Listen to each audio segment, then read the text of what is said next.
Hello, welcome. Could we mute our background noises, please? There we go. Thank you. There we go. There we go. Welcome, everyone. How's it going? We're gonna play some Dungeons and Dragons. Welcome to our homebrew campaign of D&D. Tales of Vardin. So, I'm your dungeon master, Chris, and we are a little short-handed today, but we will nonetheless roll some dice, have some fun, and see what happens this session of Tales of Vardin. So let's take a look and see who we've got playing with us tonight, just up there on the top row, all by themselves. Yep, we'll start with you. There you go. Of course, we'll start with me. Hello, everybody. It is Lee Newcomb, please, coming at you live. Currently, we are playing a mystery character this session. Hope to see some fun action or interactive actions with the party and a possible ally. Saucy. I like the saucy. Hi. I guess that would make me the next runner-up in line. That would be I, Daddy Tarzan, at 828 Daddy Tarzan 82855 on all social media platforms. I am playing William, the drunken asshole / tragic hero. I'm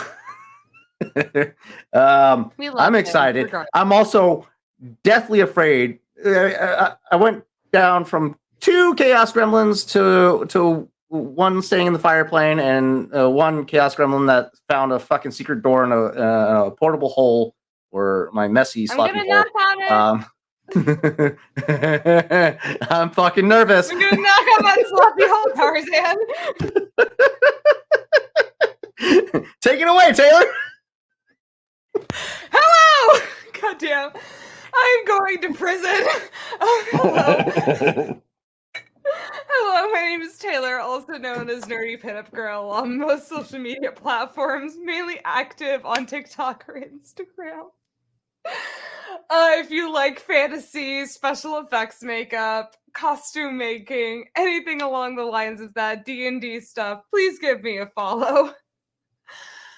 Okay, I need to breathe for a moment. Well. Today, I am playing Grendel, the wonderful and fantastic 7-foot-tall green half-orc muscle mommy who is on the endless journey to find her goth tiefling girlfriend named Helene. And she found out recently that her name was originally Dahlia and discovered that her family before her halfling parents found her, who she was raised by. So this is going to be great. Yeah, buddy. Yeah, buddy. It will be great because we just finished last session with a little bit of a boss fight, and we're going to see what happens next after that on To Be Diced.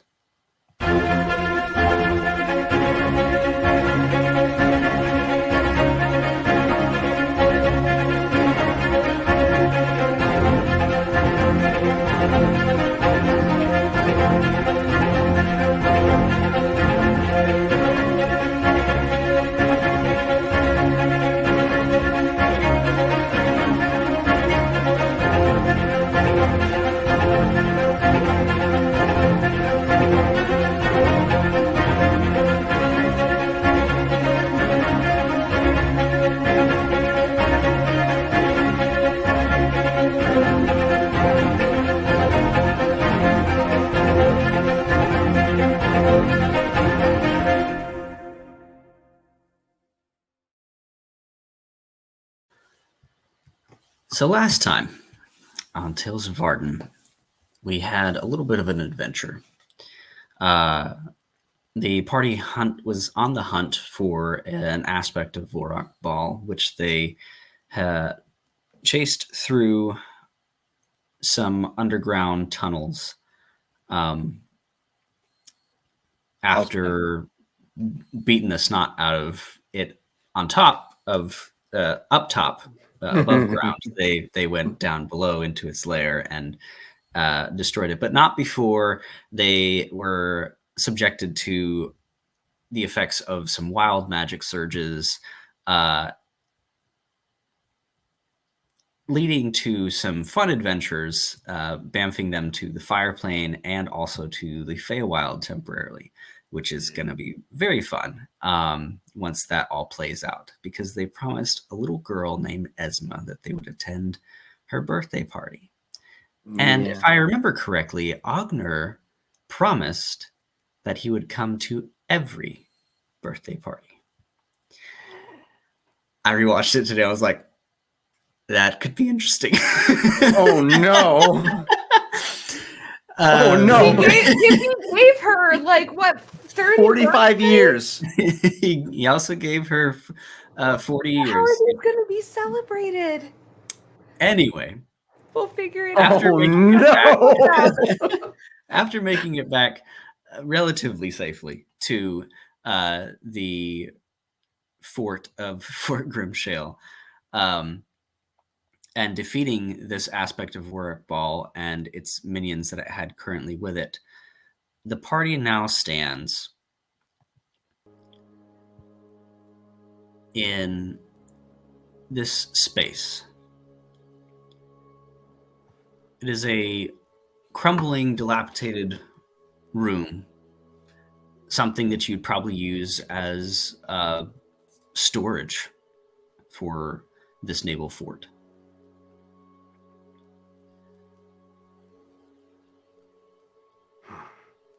There is a stairway leading upwards, a few collapsed walls. The tunnel that you had come through that leads to other areas of the underground fort. And in the center of this room is a rift. A tear in the weave. And as the aspect of Warwick Ball is defeated and pulled into this rift, the oranges and yellows and reds subside to a nebulous form of pinks and blues and greens. It loses its intensity for a moment, but it still persists and remains. I need someone to roll me a d10, please. I volunteer as tribute. Oh, I've already rolled it. The mystery character. If you already rolled it, then go on. Yeah, it's a 1. Yay! Interesting.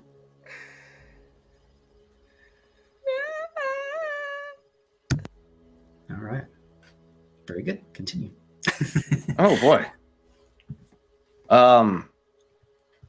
Heaving from the battle, he's straightens himself up. Who's all still standing? Ogner will pipe up. Let's see. No, I don't have a sheet. Let's see. I can get it though. Let's see. Xenia is also present, and he pipes up as well. Ogner and Xenia both seem to be doing okay at the moment. Of course they are. Of course they are. If these sheets are up to date and actually where we left off last time, then yes.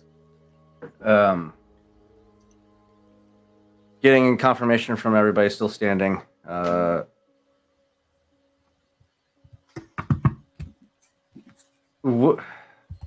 The aspect of Warwick Ball pulled into this tear. Is there any change in the immediate temperature of the air after the fall of this aspect?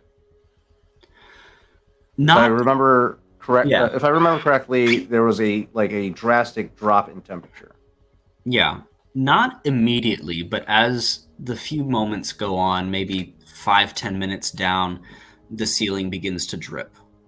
So some of Okay. that It's gradual. condensation. Yeah, the temperature begins to rise. You are underground, and everything is so soaked in that it just is taking a while to kind of go away. But as soon as that aspect of Warlock Ball is sucked into the rift itself, there is a noticeable change. That bite to the cold is gone, and it is chilly. But it is slowly returning back to a normalcy of just being a damp, cool underground, like it should be. All right.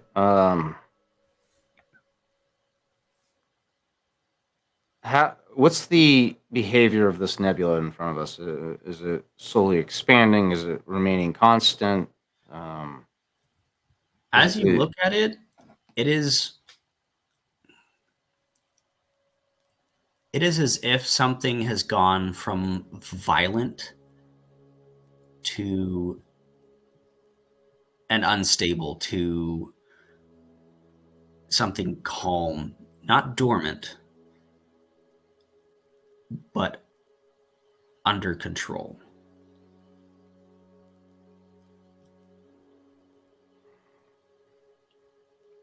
If you want, you can make an Arcana check. Not my for fucking day. Hey, Ogner, do an Arcana check, will you, buddy? Let's see. Okay, I can do that. Let's see. Arcana. It's a +9. You got all we have left is the non-magic wielders in this fucking session. Oh no! I rolled a 2. It's an 11. Oh no! Is that enough? Well, hell if I know, but it's not blowing up. As long as it doesn't continue to grow, I think we're safe at the moment.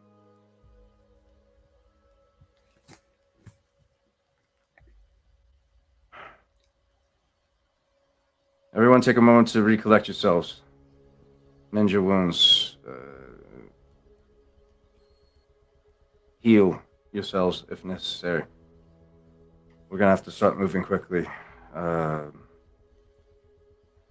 Xenia, you're the quickest of us all.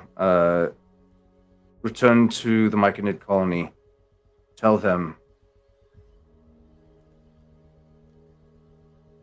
the beast has been slain. Xenia hops on her Kipin and, looking around, picks a direction and heads off into the tunnels.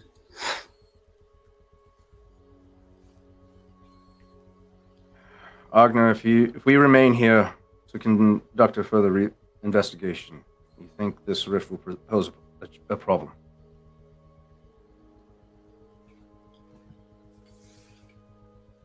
I don't know, Captain. I haven't really come across very many of these, but I can sit with it and see if anything happens or changes. I can let you know. But as far as I can tell, it looks pretty. It looks like it's not doing anything right now. Now, if that's going to change or not, I don't know. But best to probably leave it undisturbed. You still have... remind me, did his steel defender fall? Or is it still I standing? think Mr. Aro did go down. I'm not sure what he'd have to do to get it back up. He has the mending spell, so he can use that to bring it back up. It takes a minute. So a minute. Okay. You want him to do that then? So, William's course of action at this present time, seeing that out of all of us, Ogner's the only one that understands this type of nature in some capacity. William wants to return to the ship and inform the crew, let them know the current situation, resupply, gather any potions that are possibly on the ship, and bring back to the crew. He's planning on leaving Ogner with this rift to observe and notate any oddities or singularities that may present itself, because he knows he's not going to fuck with this rift. Mhm. Whereas William and Grendel stay with this. Somebody's prone to fucking with it. Yeah, somebody, I don't know who. So William's strategy at this moment is having Ogner remain in place, not alone. Hopefully, he can get the mending spell is a cantrip, if I remember correctly. So he could spend this time. Yeah. Let's see. Mending Aro to get him back up to a certain point to where he'll be battle capable, while Grendel and William return to the ship, gather supplies and any able bodies.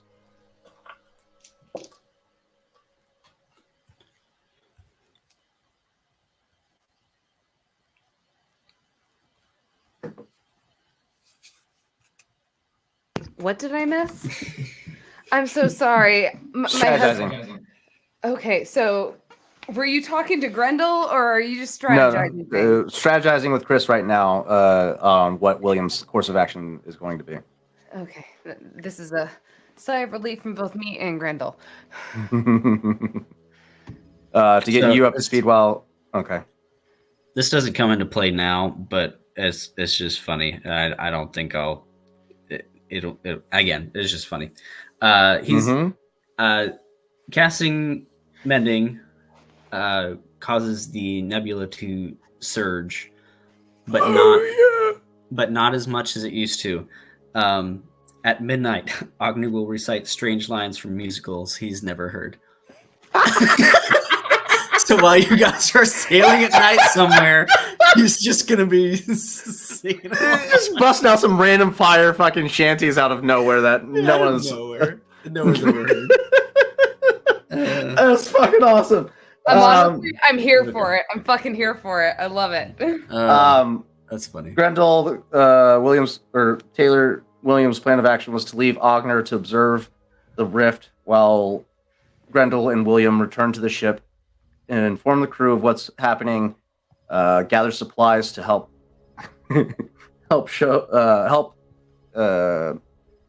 aid in recovery efforts and whatnot, as well as acquire any additional bodies that may be willing to help. Did I hear you mention, like, hey, is any of the crew really hurt, that sort of thing? Mm-hmm. Yeah. I will say Grendel, she will look very beaten and battered. She's at 26 out of 68 fucking health points at this point right now. So she's a little bit less than half. But speaking of being pretty banged up, I get my Constitution point back after a long rest, right? Please tell me I get my Constitution point back after a long rest. Let me look up that creature. I want my HP back so fucking bad. Yeah, Grendel currently, I think her Constitution. Oh yeah, you got dropped too. Yeah. Yeah, she got dropped twice. She's down to a +0 on Constitution, and her Constitution was her second best trait, next to fucking Strength. Yeah, it was that fucking Winnebago. Windigo. Yeah. That Winnebago. Motherfucker. That goddamn Winnebago goddamn fucking... But I will say Grendel, or at least at some point when William asks, like, hey, how's everybody doing? Well, she's like, I could really go for, honestly, a very nice nap right now, but I really still want to kick Mr. Ball's ass. Like, she wants to fight, but she is obviously very exhausted, but nothing is going to stop her at this point unless somebody tells her to. Right. Yeah, no, William's very, very aware.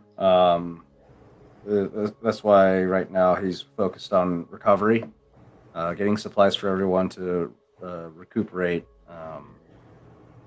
because I have a very strong feeling the job's not done yet. By no means. At least in regards to the Myconids. But Xenia's gone ahead to meet up with the Myconids to let them know of the situation. He's planning on leaving Ogner at the fort to continue observation while the two of us return to the ship, get the supplies that we need, any bodies that are able to help, and continue or return back to the fort to meet up with the Myconids, because I'm sure they're gonna wander there in force once they get the word that the aspect of Protocol is destroyed. Yeah. So it consumes 1d4 of the creature's con score each round, healing itself for 2d4 plus 4. 1 point comes back on each long rest. Motherfucker, you got 2 days? So, 2 fucking days! Ah! It's a good thing we sail on boats, right? We got travel. Right. We got travel time at least. so do we have a long rest? Not yet. We're You could have one coming up. So right now time of day. Time of day. All the exploring and walking around you guys did probably would take in a couple hours. So we're probably at close to sunset at this point. So Okay. about 5 or 6. And how far was the Myconid colony from this fort? How long? I should say. I'd say it'd probably take you about 30 minutes to get there. And then you probably take like 10 to 15 just on how? Okay, so this might change my game plan here. How far is the ship from the fort? The ship is outside the fort. So okay. there's So it's a quick docks walk. next. Yeah, so you guys are like 5 minutes from the ship. Okay. Then my plan remains the same. Yeah, we're gonna run back to the ship to gather supplies if we can find any. Yeah. And then Go ahead and make me a survival check, please. Anyone, it's fine. Actually, I think Grendel's survival is not terrible. She has a plus Yeah. 2 in survival. I'll help you. You'll help me? Okay. Yeah, the help That's action. great. I love help. Besties for life. All right. First one was a 12. Second one is... Oh, fuck yeah. A 19 plus 2 for a dirty 21, baby. That's Okay. good. That's good. I need you to roll me a D100 as well. Oh, God.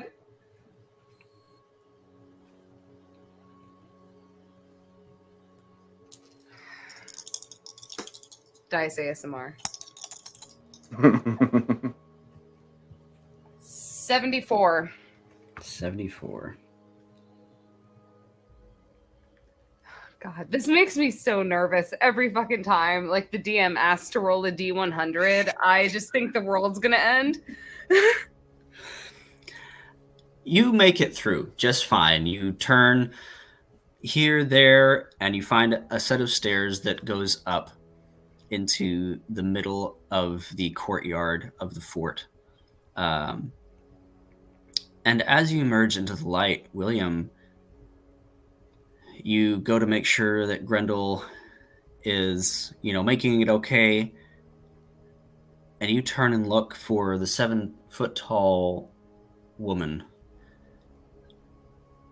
And in a excessively large billowing dress is a small green woman, about the size of a halfling. Grendel, your size is now small. What the fuck is going on? Did we walk through the nebula? Is that what would happen? Okay, I need a moment. William, I need you to roll me a D100 as well. Oh, fuck me. God. So Grendel, upon realizing, like she's very used to seeing things from a higher point of view, and then suddenly just seeing herself like engulfed in the dress that she's in, her little arms out, she kind of, you see this little person just kind of shuffle around and just go, what the fuck? What is going on here? I don't understand. What the... We walked through a nebula, didn't we? God damn it. William, everything you eat now tastes like chicken. Well, that's a change from, constantly tasting ash. Tasting ash. It worked out better for you. Hey, what's go, buddy! Ash tastes like chicken! I will say, As you turn to Grendel, going William like, will see Grendel just like when did we have toddle chicken? up You know, and just be like, see this. My own mouth tastes like chicken. Oh my god. what is happening? I've don't- never seen you from this perspective before. I don't know what's going on, Grendel. Hey, Puppies! are you, oh,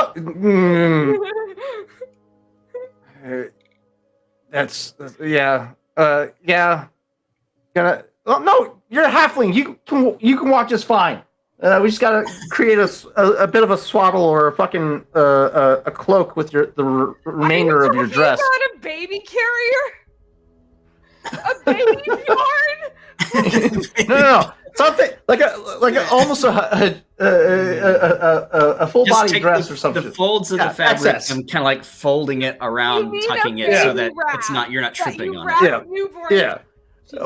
William's gonna help create like a bit of a fully enclosed cloak for you, taking the excess end of the dress and creating a little hood for you and everything, just so you're not tripping on it while you're trying to walk.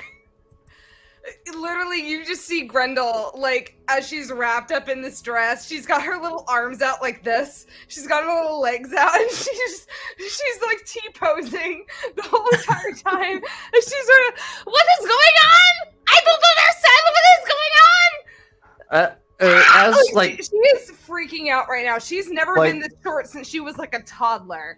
right, and as Grendel's like freaking out, William's like heavily like yearning for a drink, so he pulls out his flask and takes a drink, and that's when he has that sudden realization. Oh, motherfucker! It tastes like chicken. His whiskey tastes like chicken. Oh my god! I mean, that's just change, mate, but that's fucking foul. Do you know what's strange? I'm very tiny. How did I get like this, William? Grendel, I don't.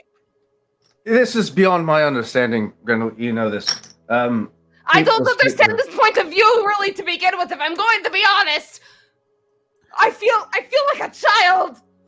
Mm. How am I supposed to do my big strong stuff when I'm just this tiny little thing? It looks like Mama right now, or my adopted Mama, but still. Ah!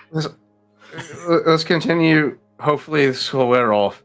I swear to God, if this doesn't wear off, Myla, please let this wear off. I cannot stand drinking chicken. That will be the end of me. As you're having this interaction, you hear cannon fire. Smash. An entire broadside. And the fort begins to, just shake from the reverberation of the cannons. Lee, I need you to roll me a D100 as well. God fucking damn. This is. I am so nervous. Don't be nervous. I only rolled a 36. All right. So as you hear the cannons go off, you see in the sky something that you told. You said 36. Sorry. Oh no. Yeah. Okay. So your character does not believe in having small fires anymore. What the fuck does that mean? I don't know. You only believe in having big ones? I don't know. But freaking alchemist fire the whole time. You want to shoot something? No, you want to set it ablaze. Please tell me your character's not on my ship. You see the flare that you told your crew to set off if they saw anything on the horizon. Fuck. All right. Yep, Grendel, hop on. We got some moving to do. All right. Grendel just, again, little T-pose. She is wrapped up in this thing. She goes, I am coming! She was like, you just hear just little toddling, just little legs. Using the benefits of Splinter's Courier, going the full range of movement, and just double timing. Fucking making all the way back to the docks where the Pale Lady should be still standing. Should still be, right? Should still be. Yeah. So So as you run down, are you Misty stepping as well? I will use my Misty Step at the last. I fucking said it already. Fuck. At the last, 45 feet, I will Misty Step. Fuck, I already put it out there. Okay. Here we go. Roll me a D100. Fuck! Mila, please help me.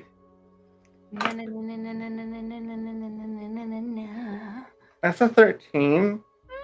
13. Why can't I roll this when I'm playing a fucking cleric and channeling my divinity? Oh, to interfere with the gods or whatever the fuck? Yeah. You use your Misty Step, and as you come over to the other side, you believe that your knees have fused together. No! No longer. I'm Captain Pegleg over here!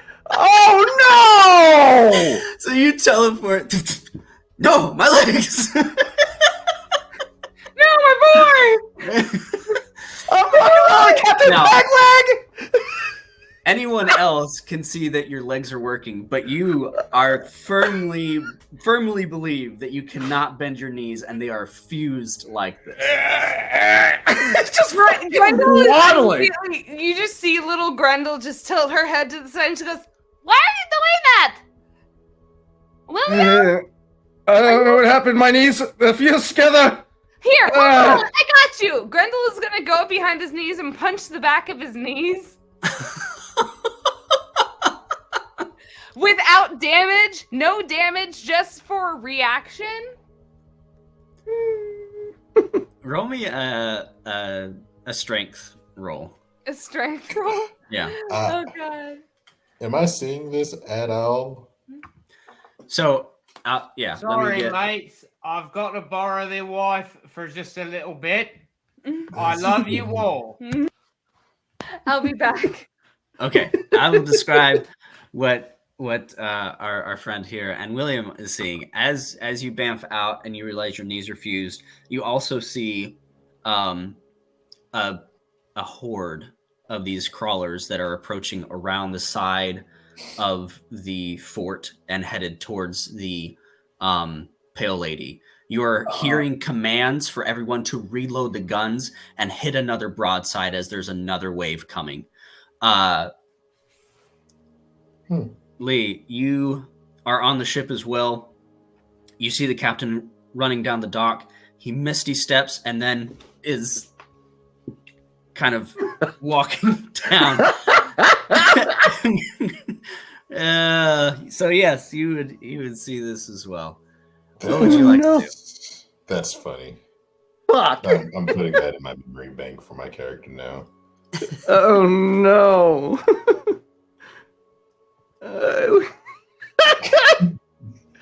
What the fuck is going on? Running up, waddling towards the ship. God. Calls out to the crew. Well, actually, next to that, I would be seeing this next wave of crawlers coming, right? Yeah. As I'm approaching. And how far out are they from the ship? A couple hundred meters. Yeah, they'd probably be about 100 feet from there. It's about 120 from you.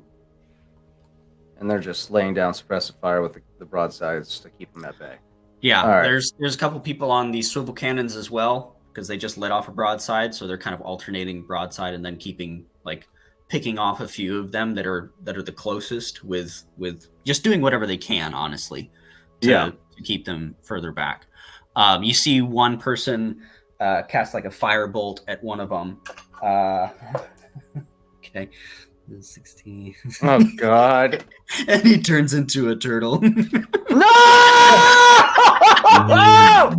What is going on? Calling out to the crew. Oi! No magic! No fucking magic! No magic! No magic! No fucking magic! Peaky Blinders reference if you couldn't pick that up.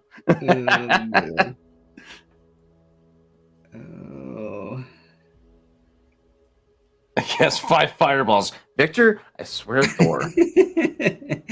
I swear to Mila. I swear to my other deity. Arendor, god of the sea. New fucking magic. Oh my gosh. Oh goodness. What is this? Oh my goodness. Okay. Oh fuck! What Yeah. are we up against?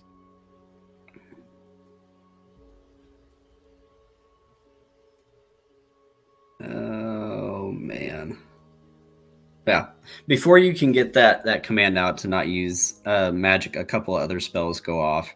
But nothing seems to happen immediately to them. Oh fuck! But yeah, that one is a. It's the delayed gratification that scares me the most. What does that mean? So yeah, what would you like to do? We have a good amount of crawlers headed towards the ship, and your men are preparing for another broadside. And probably take a couple If I rounds. remember correctly, we only gotten one artillery gun installed. We didn't get the second one installed yet. I don't think so. There hasn't been enough time. Ogner has been repairing and piloting the ship. I don't know that he took time to install one, but we can say that you could have one installed. But what would you like to do? Well, if we at least have one artillery gun installed, he's directing the crew to half of the gun crew to man that instead and start laying down fire with that. So with the mortar? Yeah. Okay. With the mortar. Sorry. I'm used to saying artillery. I will say, as William is giving out orders, little mini Grendel's gonna run up to William and is like, I cannot lift things right now, but what do you need me to do? Oh, yeah. How long is this shit gonna last? She is small, but your strength score is still the same. It is? Yeah. Yeah, but halflings have disadvantage on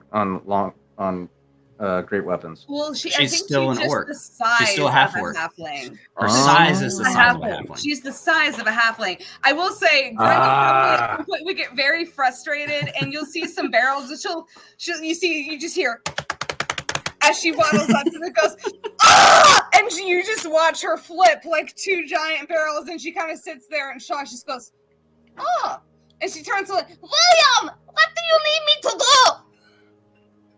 do? Keep the crawlers at bay. Fire. We need fire. We need artillery. Do you have one of your fire jugs?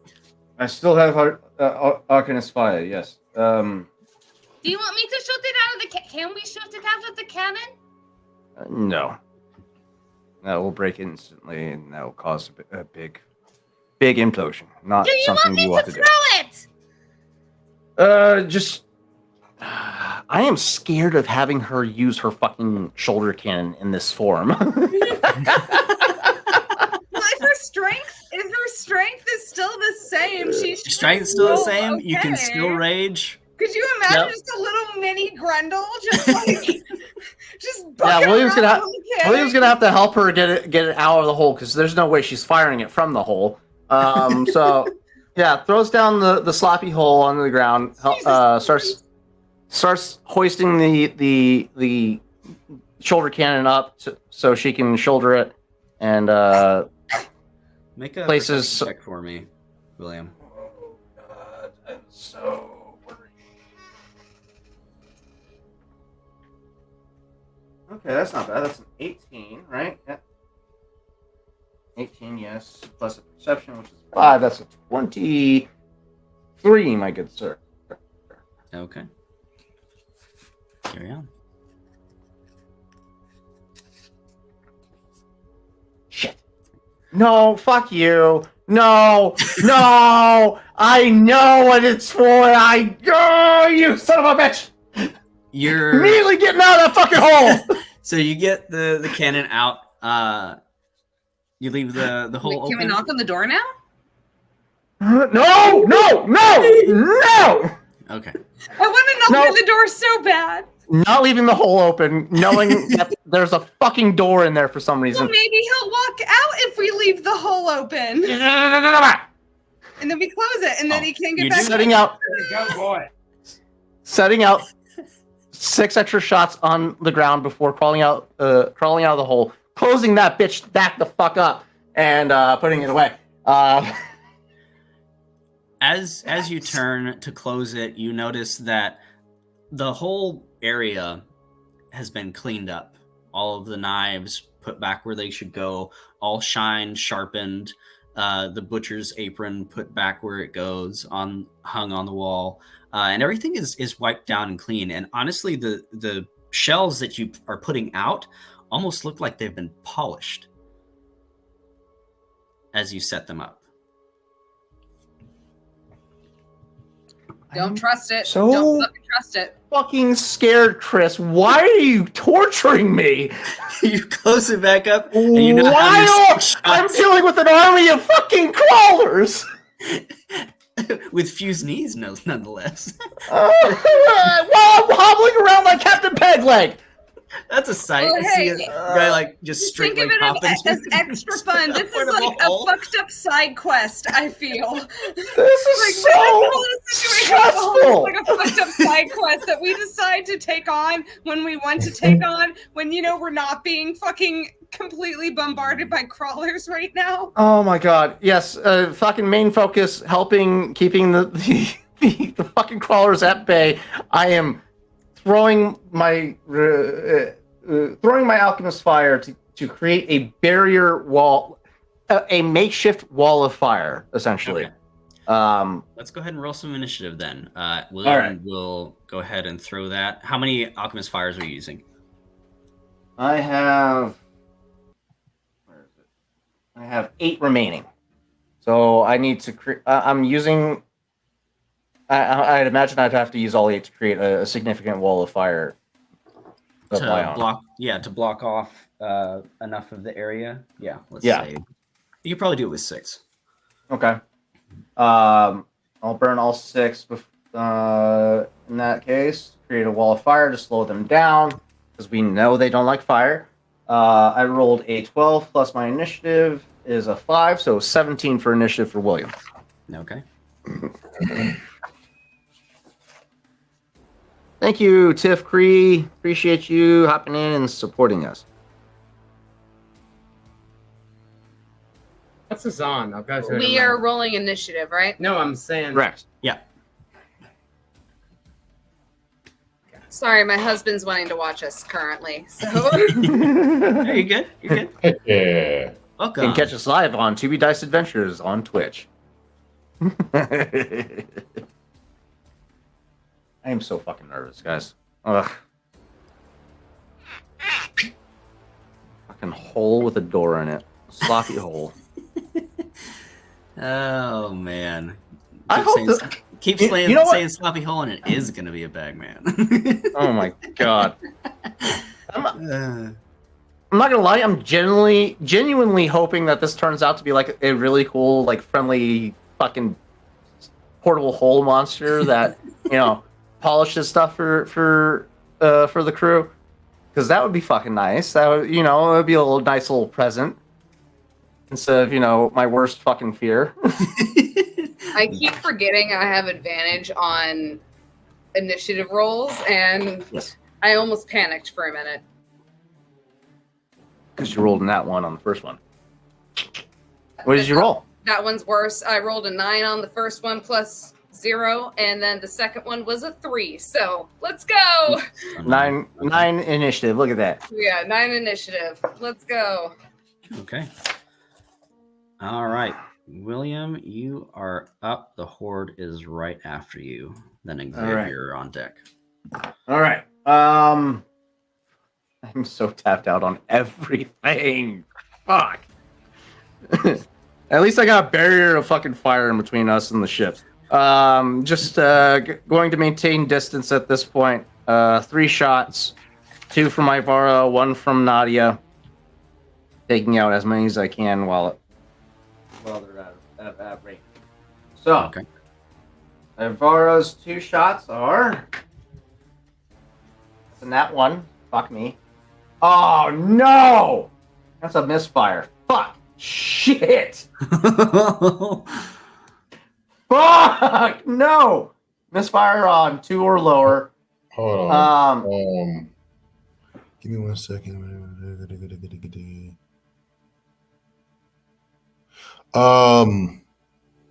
No, you didn't.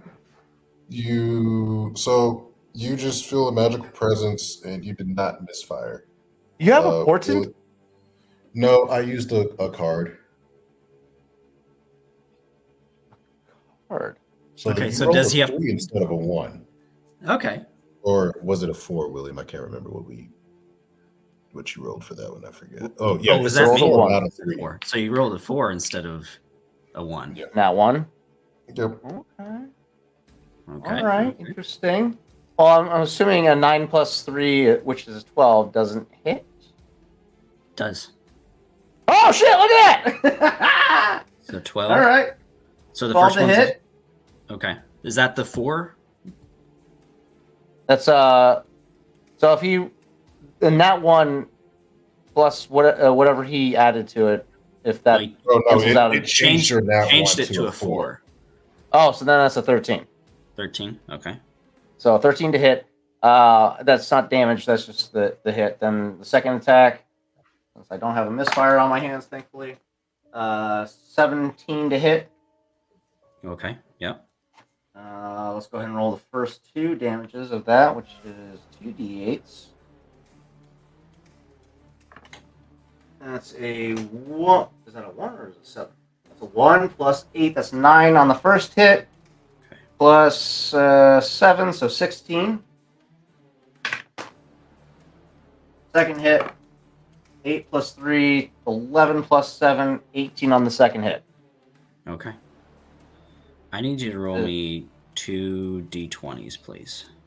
Oh boy. Excuse me. That's a 2 and an 11. Okay. So with the shots that you're taking now, you have taken out 13 of the horde. Oh. Oh, okay. Just lining them up. Yeah. 1 shot, 3 kills. That was 2 shots. Bonus action, offhand shot with Nadia. That's a 11 for a total of a Dirty Girl 20. Okay. And then that's a 7 plus a 1. That's 8 plus 7. 15 piercing damage on that third hit. Okay. Roll me 1 more d20. Do not have action surge because I burnt it up on that fight. That's a 9. I just took out 9 motherfuckers with 1 shot. That's some baller ass shit. You're placing your shots, and you have this wall of fire. And as you're placing them, you're aiming through the flame, and then you get the idea of moving your shot just a hair down, and you begin to splash this alchemist fire, just and just taking out multiple of them as you're just. I like that. laying down Yeah. suppressive fire against these, just splashing this out. The horde, okay, is going to. You're welcome, William Force. Thank you. Okay, the horde is going to sacrifice 23 of itself. Okay. What they're going to do is basically pile so many on top that the next ones coming through won't take fire damage. Ooh. Oh, They're smart. They that is their turn. Xavier, you're up. That's concerning. that is quite concerning. Oh no. So Xavier seeing that, or the unknown person seeing this, what can we do? What's the closest target to him? What's the distance between him and the nearest target? 80 feet. Oh, beautiful. He's You see a male pull out a deck of playing cards, and you're going to see one of them attempt to fly and hit one of the slimes. So that is going to be a perfect. Does a 19 touch the ooze inappropriately? 19 hits. It's going to be a whopping 7 points of damage. 7 points. Okay. Yes, and that is, if I'm not mistaken, force damage. Nice. Perfect. Yeah, Nice. buddy. I'll go ahead. Okay. And he is going to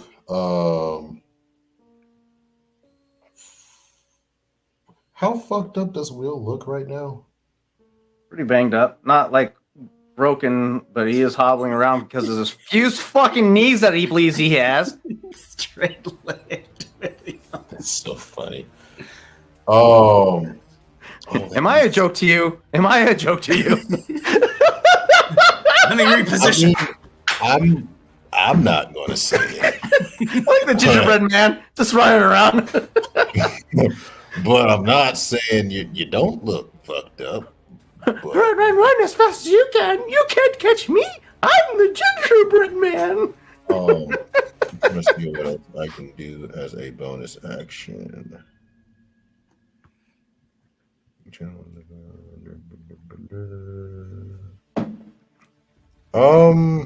You know what? We're just going to play it by ear as he's going to shift and he is going to he's basically going to shift 20 feet towards the edge of the ship and pass turn. Okay. Yeah, that's what we'll do. We're gonna keep it unknown and mysterious. All right. Grendel, you're up. Got this, Grendel. All right. So who is currently near me right now? I'd say William is fairly close by. You have a few crew members as well at your disposal. I forgot she was there. I'm sorry. I'm sorry. Can you please repeat that? I couldn't hear you. No, you're good. You have, I would say William is probably there since he just got the cannon out. And then you have a few like crew members that are around that are kind of giving you like a weird look. Because like, wasn't she like 7 feet tall and now she's 3.5 feet tall? So, what's up with the cat? Oh, whatever. We got horde of crawlers. So William has the cannon out currently. No, I placed it on the ground in front of you so you could shoulder it. All right. So Grendel is is it loaded and everything with the 3 rounds that we got? I will say Grendel, if she ever had any free time. No, we haven't had any free time in between the last battle. So did William load it, or is Grendel going to have to load it for her bonus action? I'm pretty sure it was empty last time we were. Yeah, because I fired all 3 rounds. That's right. Yeah. Okay. So yeah, you probably have to use your bonus action to load it. All right. So I'm going to go ahead and use my bonus action to. Oh fuck! I can't load it because I'm not efficient with it yet. I thought it was only someone who had like a gunner feat who was able to load it. That's right. You could use your action. Go ahead. Can I use my action to turn to William and be like, I do not know how to do this. I can't do this right now. For his reaction, could he possibly at least load a single round as a reaction? If not, I totally understand. I would say you taking your action to do that. Then I will say yes, because it would take your action anyway to load. And it will take my action without to proficiency. Help. Yeah. But it would take. I would say it would normally take my action to help load a all 3 though, right? Yeah, I would say if if he were to help and load all 3 rounds, it would take his action to do so. Okay. If you're willing to swindle a little bit, then reaction at least get 1 shot in. Yeah, I'm willing to But- do that with Grendel's action and William's reaction. Yeah, I'll burn my reaction to do that. I'll help her get a shot loaded in. Okay. Okay. You have a shot loaded. All right. Grendel at this point would just little Grendel would load the cannon. Like probably I don't think she could put it on her shoulder, so she's going to take both her hands and hold it over her head and try to aim it the best she can to keep it steady and level. Like pretty much applying a foundation and Aim the tripod. And she is going to just pretty much just kind of do her best. She goes 1, 2, 3, fire! And she is going to go off on her first round. And that is I think a +7. She's not raging because she used her. So was it a bonus action or an action to load that cannonball? It was your action and William's reaction. So I can bonus action rage, right? You can bonus action rage. I'm gonna bonus action rage and Yeah, buddy. hit. That is a 16 to hit +7 Okay. for a 23 to hit. Okay. Yeah. How do they know if they can't see your dice? That's how we go about it. Any nat 20s, we kind of roll and we. They can't see dice. Yeah, we roll. We go off of what's it called? Honor system. Yep, honor system trust fund. That's what got this country in a mess.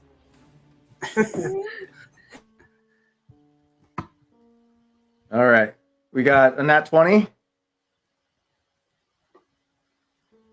No, that was not a nat 20. That was a 23 to hit. Yeah, a 23 to hit. Ooh, good. Yep. Go ahead and roll some damage. All right, that will be my D12. 2 of those. It will be an 11 +2 for raging. No, +3. Okay. Yeah, buddy. It's 14. All right. Very nice. Okay. Grendel's shot takes 15 of them out, and a large Nice. hole is left in their front line. It is William's turn. All right. William is specifically aiming for that little body-made bridge, taking out that bridge so the barriers or the wall fires maintained. So 2 shots from my Vara. Please no nat ones, please. Thank you. That's a nat 10 for +9. That's a natural 28, my good sir, on that first shot. And then 13 +9, 22 on that second shot. Okay. Let's do here and rolled in indeed 8s for the 2 damages on the first 2 shots. That's 8 + 7 is 15. 8 + 7 is 15. Yep. Second shot. 7 + 6 is 13 + 7, 20 on the second hit. Perfect. Bridge still standing. About half of it is gone between you and Grendel putting suppressive fire down. You are clearing it back. All right. Third shot from Nadia. Don't disappoint, baby. Holy fuck, how am I rolling 19 so many times in a row? That's weird. 28 again. Okay. What does that mean, Chris? What does that mean? Why am I rolling so many 19s in a row? I don't know. It's coming. 2 4s, that's 8 plus Nadia, which is 7. 8 + 7 is 15 again. Okay. Most of this area has been cleared back now between you and Grendel laying down fire. you feel as though your wall of fire has come back mostly to the integrity that it once had. Is there anything else in your turn? That's my 2 actions and my bonus action. That ends my turn. I'm maintaining my position next to Grendel. Ah, shit. Okay. I fucked up. All right. Sorry. What? I'll What's help you up? next time, Grendel. I realized I should have used my action to help fully load the cannon. But Gotcha. that's too late. Next round. The horde will make its progress as a few of them have come forward.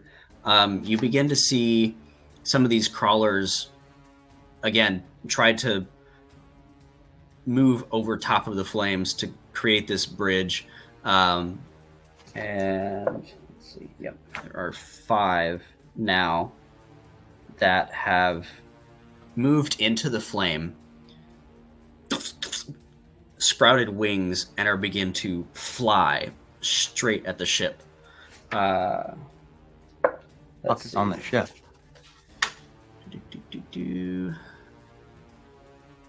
Where is that? What's the AC of the ship? Do you have that? Ooh, good question. I do have that, good sir. There it is. That's a problem to hear. Where's my fucking shit features? I thought I had. Oh, I didn't add the. You sent it to me at one point, I think. I swear. Oh, we didn't decide whether or not it was a galleon, so I didn't add it to my fucking list yet. Oh, I did. AC 15. 4. Oof. Why isn't it not showing up on my fucking phone app? That's weird. 6. Okay, so 10, 21. So 3 of these fly straight into the side of the ship, one of them going into one of the cannons, and it's already loaded with shot, and everybody's getting ready for a broadside, and it explodes. The ship takes 21 points of damage. Fucking monster! And these things basically just suicide bombing this thing, catching themselves on fire and flying as fast as they can into it. There are 2 more that are flying over the flames, and let's see. It's a 9 plus 4 to hit William. That doesn't hit, right? That's 13. 4 plus 9? 13? No, that does not hit. Grendel, that is an 18 plus 4, 22. Let's see. This is going to be 5 points of piercing damage and 3 necrotic. So it's 8 points total. So it'd be, no, because you're raging, right? So it'd be 2 points of piercing, and so 5 points total as one comes down and bites. The other one is close to you, William, as it also attempted to come down and strafe after attacking a few of your other crewmates, just kind of flying through the people on deck and like clawing a few of them just as they're flying by, and then coming in for a bite on those 2 individuals. That is the horde's turn, gaining some air supremacy on this, as more have progressed, and they are now the closest ones are now 20 feet and will reach the ship next turn and begin attacking people. Yeah, Xavier, you're up. God damn it. All these goddamn oozes, and now we got this bullshit happening. All right, I'm on it. And Xavier is going to proceed 30 feet to the oozes, and he's going to attempt to stab one. Okay. Let's see if he can get this knocked out real quick, because he tired of all these goddamn oozes on this goddamn boat. I rolled a D8 instead of a D20. Oh, that's not It's going good. to be the same roll. Does a 16 hit? 16 does hit, yes. Sweet. So what we're going to do is a lot of bullshit. So for this one, it's going to be a D8 plus 6. We are going to what is it? Yeah, since it hit. If I can find it. There we go. We're going to expend one of our spell slots to Divine Smite. Ooh. And no, that is not casting a spell. And yeah, so we're going to roll all of them.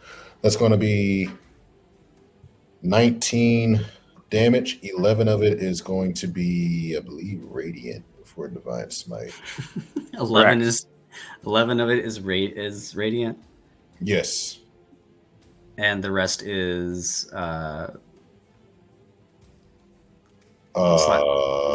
Piercing damage. Piercing. Okay. And how then much? we're also How much piercing going is it? 8. 8. Okay. And then Jeez. give me 1 second because I have a bonus action for a cantrip. Oh, nope, I don't. That's an action. So yeah, that's going to be my action, and then free attack because of Thrusting Blade. Love it. We're going to sneak attack. A whatting blade? Thirsting Blade for invocation. If I attack with my pack weapon, I get during that same attack action, I get to attack again. Ooh. For 23 this time. 23 to hit. Yeah. And we're going to. Do I want to do that is the question because Captain gave an order. How close is Captain to us? I'm off the ship. I'm on the ground protecting the front. The flank. Technically, he won't see this. 'Cause I'm a little bit of a gambler, so we're going to bonus action Searing Smite. Oh boy. And so that's going to be a D6. That is a first level spell. Oh god. D100. Here we come. I'll roll the D100 right now. I'm excited. 62 for the D100 and a total of 14 damage. 6 of it is fire. Smash. Sorry, run that damage by me again. Oh, I'm sorry. 14 total damage. 6 of that 14 is fire damage from Okay. Searing Smite. So 6, 8. Shoot. Okay. From your Divine Smite, you see, you said you stabbed into this one. Yes. You stab into it, pump a Divine Smite into it, and it just, and all these shrapnel tendrils just spread out and take out 10 or 15 other oozes at the same time. Just turn around, do your Searing Smite, and this fire just begins to spread from one to the next and takes out another. Hang on. There you go. 4. As for your Yeah, 62 is what I got for that one. 62. I'm scared. You can only read the written word backwards. Oh, no. It's usually from left to right. Now it's right to left. Oh god! I'm sure that won't come up. Oh, fuck!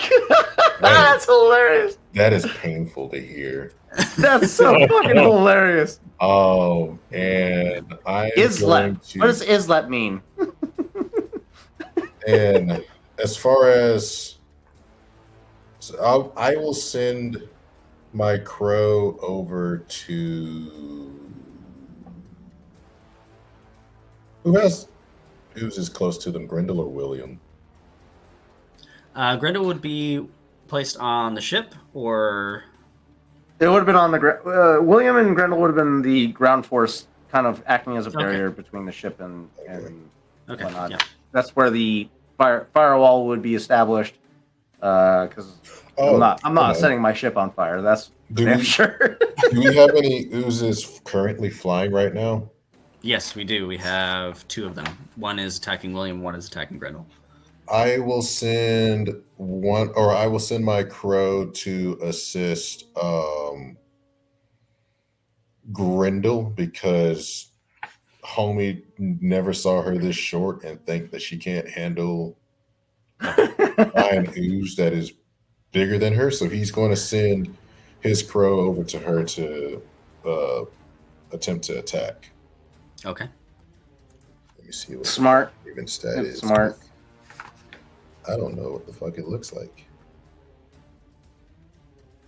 Ooh. Do I really want to do this? Actually, I know what it can do. The crow is going to give the help action to Grendel to make it. Basically, I'm utilizing the help action to give that flying ooze disadvantage on attacks. So Okay. it's basically just a distraction. Yeah. We will do that for my help action on the crow. Yeah. Help action. Okay, Grendel, you're up, and you have, cool. You're muted on Let stream. me make sure that's the actual rules on that. Taylor, you're muted on StreamYard. We can't hear you. Says can't. I mean, your mic is not connected. Oh. How dare my mic not be? Y'all hear me now? There we go. Yes. Let me Good. make sure that. Sorry, I had to reconnect everything. Getting back into the studio. Okay, so yeah, the microphone is connected. I think I just had to turn on or unmute everything. Okay, so we no longer have any more shots in the cannon, correct? Because we only were able to load that one. Yeah. You're currently being assailed by melee targets. So. And How far away are they? You got one. They're right next to you. Yeah, you got one on you and one on William as well. Grendel, if one's right next to me, question DM, can Grendel just take just being startled? Could Grendel just take the cannon, and just go, ah! And just accidentally slam it on top of one of the creatures? Yeah, go ahead and roll me an attack roll. With the help action, it doesn't distract the enemy of giving it disadvantage. It allows my allies to have advantage to make attack rolls too. Make attack rolls. Okay, so you have advantage on the attack roll. Yeah. So would I just have a plus my strength modifier when it comes to this, I'm guessing? Or would it be a gravity modifier? Because I'm just kind of dropping this thing on this dude. Literally, Grendel's going to be startled. She's going to drop the cannon and just... From a technical standpoint, this would be an improvised weapon situation. Obviously, I have the feat for. But it's a heavy improvised weapon. Well, just know you have the crow over there helping, and if you accidentally kill the crow, things may or may not happen. I don't know yet. Is the crow on the dude? No, the crow is helping you make it easier to hit it. Oh, well, she's not aiming for the crow. It's more just the cannon that goes oopsie and falls on the thing right. that is. But with how close... The only way that would happen is 2 nat ones. Yeah. It's close to the slime to where you're basically a 50-50 chance on dropping it on one of them. It says on the Tavern Brawler's feat, you get to... do you have the Tavern Brawler feat? I don't think Grendel has the Tavern Brawler feat. Hold on. You don't have it. You just don't get to add your proficiency to the damage. You just you add your proficiency to the attack roll. I have the grappler feat, but I don't think that really applies to. You can add your proficiency to the attack roll. You just can't add your proficiency to the or you can't add the damage. So for an unarmed strike, pretty much. I mean, this would... if it's an improvised weapon, I thought it kind of hits an unarmed strike of whatever bonuses you get with that. No, I mean, it's dependent on the weapon. I would say this probably would classify as a great club. damage. Yeah. Great club. I don't believe have it's great club, but D6. for my great axe, it's a +8. So You still get your proficiency, so yeah, that would still Okay. work. You just can't add. You can't add any additional damage to the roll. Or okay, the all right, damage roll. all right. I just wanted to get this roll straightened out before I rolled it, so we. Yeah. So the didn't get proficiency. Yeah, you're good. All right. That's a D4. That's not right. Great club. All right, that will be It's a D8. a D8. Okay, that is a 11, 12, 13, 14, 15, 16, 17. That's a 19. Yep. And You then. Oh, wait, I get advantage, don't I? You do Yes. get advantage. Oh, shit. See if it's In a that nat 20. 20. Not 20! Shut up. I'm taking the picture right now. Oh my god. Tarzan, you motherfucker. I speak it. It happens. Except for when I roll for myself.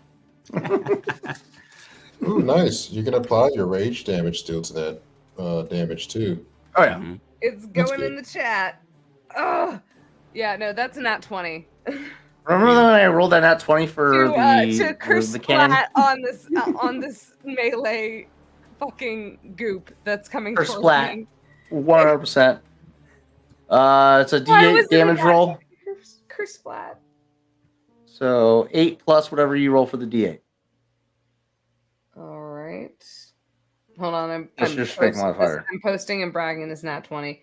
All right. Repeat that. It's a D8 plus 8 plus your strength modifier. D8 plus 8. All right, that's a 4 plus 8, 4, 8, 9, 10, 11, 12. Plus your rage bonus, which is 3. Plus 3. She's level 9, isn't she? Mhm. Yeah. Oh yeah, it's that's right. plus- Yeah, it's it's plus 3. 3 I right was now. looking at rage. So 15 bludgeoning damage with the cannon. Okay. This thing is crushed. Flat. Yeah. Flat. So wait, was that just my first action? That was just your first attack. So you took your attack action, and you. All right. have another Where's the attack. where's the second I mean- motherfucker? The closest motherfucker. I mean, to play devil's advocate here. I mean, this was technically like from the verbiage, it was a drop weapon. So it's technically a free action, but it was intended as. It was intended to damage, to so hit, yeah. that would be an would this attack be action. Considered a action, a bonus action. What is your? You still plan have here, you still have your extra attack. You have your second I was attack trying and to- bonus action. My He's second trying to attack. finagle another attack in. Okay, well, you said there's 2 individuals that were near you, right? Yeah, Whatever one is the crushed second and the motherfucker other is, one Grendel's is- just gonna take out a great axe and just, Okay. no, she's gonna turn it to the side and she's going to slap it. Like she's gonna bitch slap it with the axe. She's not going to hack, she's gonna slap. You like where I was going with that, though, don't you, Chris? I was like, eh? I was like, okay. I was trying. Alright, that is a 12 plus 8 for 20. Dirty girl 20. Oh, that is a dirty girl 20. Woo. Gritty girl. Gertie girl Gretel 20. Yeah, buddy. Dyslexic. All right, roll some damage on that. I will. Once I get my bearings. Oh my god. This message is brought to you in part by Take your slapstick comedy. There you I'm go. sorry, I'm not trying to laugh too hard because it hurts. Oh yeah, don't do that. Don't have fun. Us How dare fraba. you laugh? I laugh for the game. All right, what am I rolling again? I'm so sorry. Your Just great damage on your great attack. Yeah. great axe damage. Yeah. My great axe damage. Okay, that is a D12 plus 4. There you go. Plus 2. For your rage, yeah. 3 for your rage. Wait, it was a nat 20. So don't I also have I can roll a percentile down to D2D? Oh, brutal critical. That too. This wasn't a nat 20. The last one No, was with last the, one. With Oh, the last one was nat 20. Barbarians have brutal critical though, which gives them an extra weapon die. Well, here's the thing. That thing was already dead, so it would have been useless anyway. And so I was True. more kind of excited to bitch slap somebody with my executioner's axe, and if I rolled a nat 20 on that, to actually be able to possibly behead them, but also that would still be slashing damage, and considering the enemy, I don't know if that would be a good That's thing. true. If you can These ones don't have heads anyways. Yeah. No, we're just gonna keep with the bitch slapping. I'm rolling damage. They're symbiotes. All right, that is a 9 plus 4 plus 3. Okay, yeah. 9, 10, 11, 12, 13, 14, 15, 16. 16 points of bitch slapping damage. Absolutely. With the executioner's axe. If it works, don't fix it. You batter swing this thing out of here, and it falls into pieces on the way down. Anything else on your turn? I think you still have your bonus action and your movement. Yeah, I do have my bonus action. Is there any other creatures coming near me, or if I were to? They're about 20 feet from you are the closest ones. There's a line that is progressing. Shit, what's the kill radius of these fucking cannons? Okay, so you said I still have my bonus action, correct? Yeah. All right, I'm going to take my movement. Since I have nothing in range of me to do an opportunity attack, I'm going to go ahead and give myself some distance. My full movement, even if it's against a wall, mainly to even brace myself or a pillar of some sort. Okay. And then as my bonus action, can I at least, put the little... put the Betty Buys in, and then put the cannonball in, and then make sure it goes sleepy buys so I can make the other people go sleepy buys to at least load one cannonball. And I know I can't load all three because I don't have the gunner feat, but can I at least load one as my bonus action? Bonus action, I'll say you can move back and prepare a shot. Okay. The closest thing to you would be the ship. So you could back up against the ship if you would like to. Grendel would not want to put the ship in danger, so I would say if there... what's the landscape like? Is there any kind of weird edging that she can go under to brace herself against that wouldn't put the ship in danger, or... So close to you is the ship, the docks, and then the fort is what these things are coming around the corner and advancing. Off on the shore of this, where the fort is very large, heavy, like stone that is slanted down towards the water. But I'd say you could probably find an outcropping in there that has a large pillar-like stone that you could brace against. I was more kind of thinking along the lines of like in that scene in Mulan with the avalanche where they find that one stone where they can brace behind and all the snow is going over. That's kind of what was more thinking. Yeah, you can definitely find something that just like that. And I will say she wouldn't exactly brace behind it. She would probably, again, after loading that one load, she would kind of prepare herself to set this up to make another shot towards whatever targets are coming in towards the ship. Okay. And that will be the end of my turn. William, you're up. Is that right? Yeah, buddy.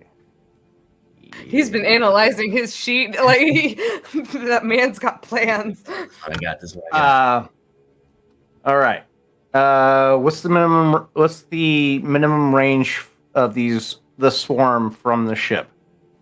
20. How close are they to the ship? 20 feet? To the ship? Yeah.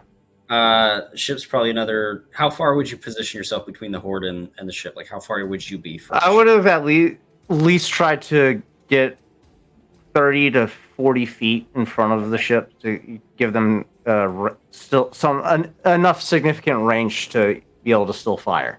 Okay. Yeah. Excuse me.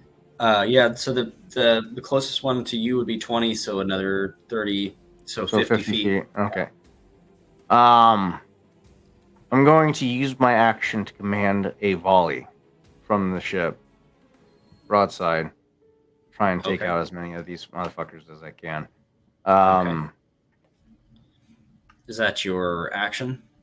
Yeah, I'm going to use my action to give this command. So, raising Okay. Ivar high above my head to get the attention of the crew aboard. Pointing towards the swarm ahead of me to get to indicate the attack, and that's going to be a +5 to hit.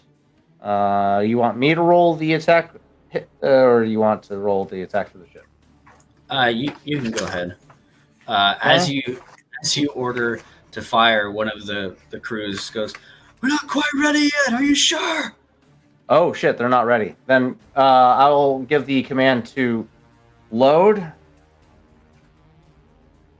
Yeah, because I want a full broadside. So yeah, I'll give the command to load then, or prepare, and then I'll use my bonus action to fire off at least one shot to keep some damage going down range. Okay. Since that's the case. All right, so Nadia offhand. That's 14 plus 9. That's 23 to hit. Yep. All right. 2d8. That's 4 plus 7. 11 plus 7. 18 damage piercing.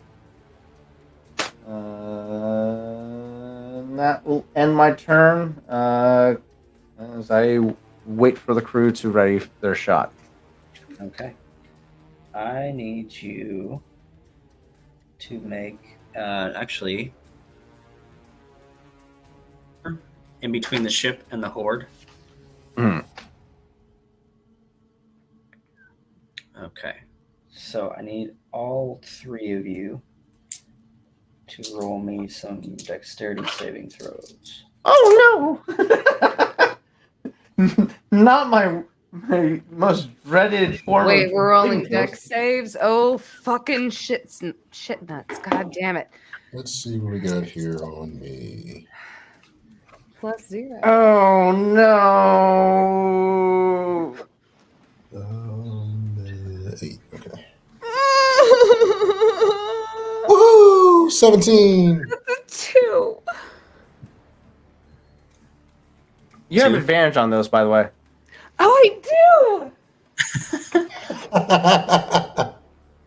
14. There you go. That's still. All right. William, you have to make another roll, correct? Yeah. A charisma saving throw. Yeah. Fuck. Is this a spell? No, this is a side effect of me No, failing no, my no, no. dexterity. Not what you're doing. What's happening right now? It's a magical item. Can I see said magical item? I would assume so. Give me 1 second. Hold on. Well, I think what he's referring to is the effect that we're currently being subjected to that is causing this dexterity save. Yeah. Oh, no. The dexterity saving throw, no.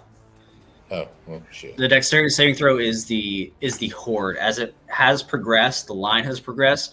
You guys are becoming so overwhelmed by numbers that that's the easiest way that I can do. Ah, okay. Yeah, what's 17 for me. Okay. That's a 12. Bye. What's your charisma? 16. That's the 16th DC. Yeah, bye, Okay. guys.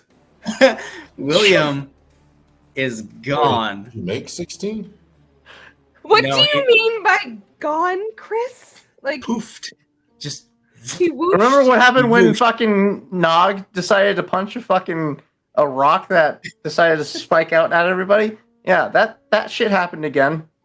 Hey, listen. At least I'm you're not taking damage from, you know. Exactly. That's what I was about to say, because those who didn't say, which is William and Grendel, will be taking 21 points, 13 of it being piercing, 8 of it being necrotic, and Xavier, you'll be taking half of that. So Huzzah! Grendel is Wait. looking bad. Wait, so would I still be taking that damage, or because that would be what was would Wait. trigger the saving throw, right? So I would still take that damage technically. Yeah.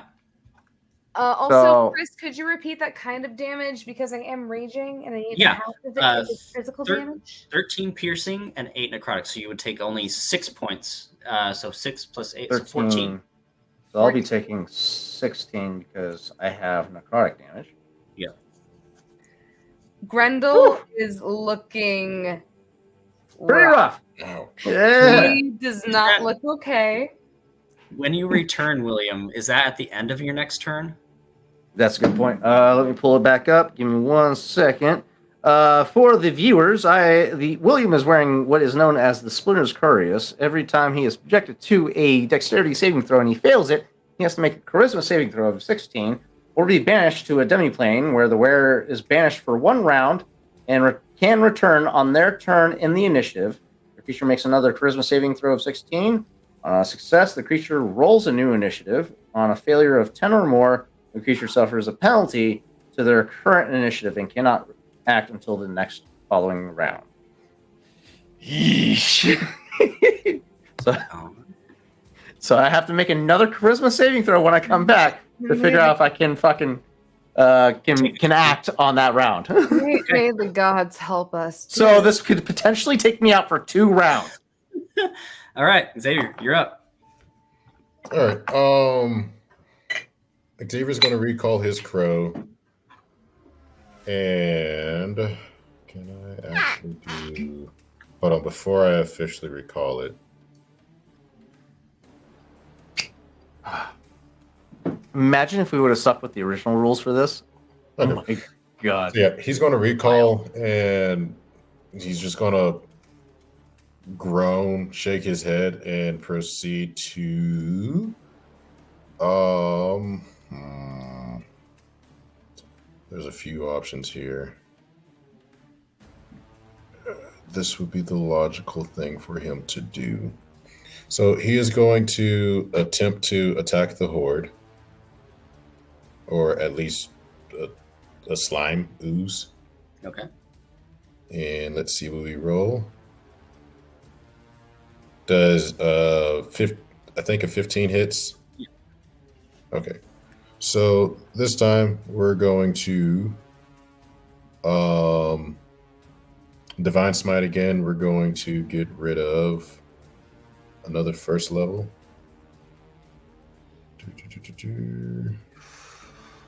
Fine. We got a paladin on our hands over here.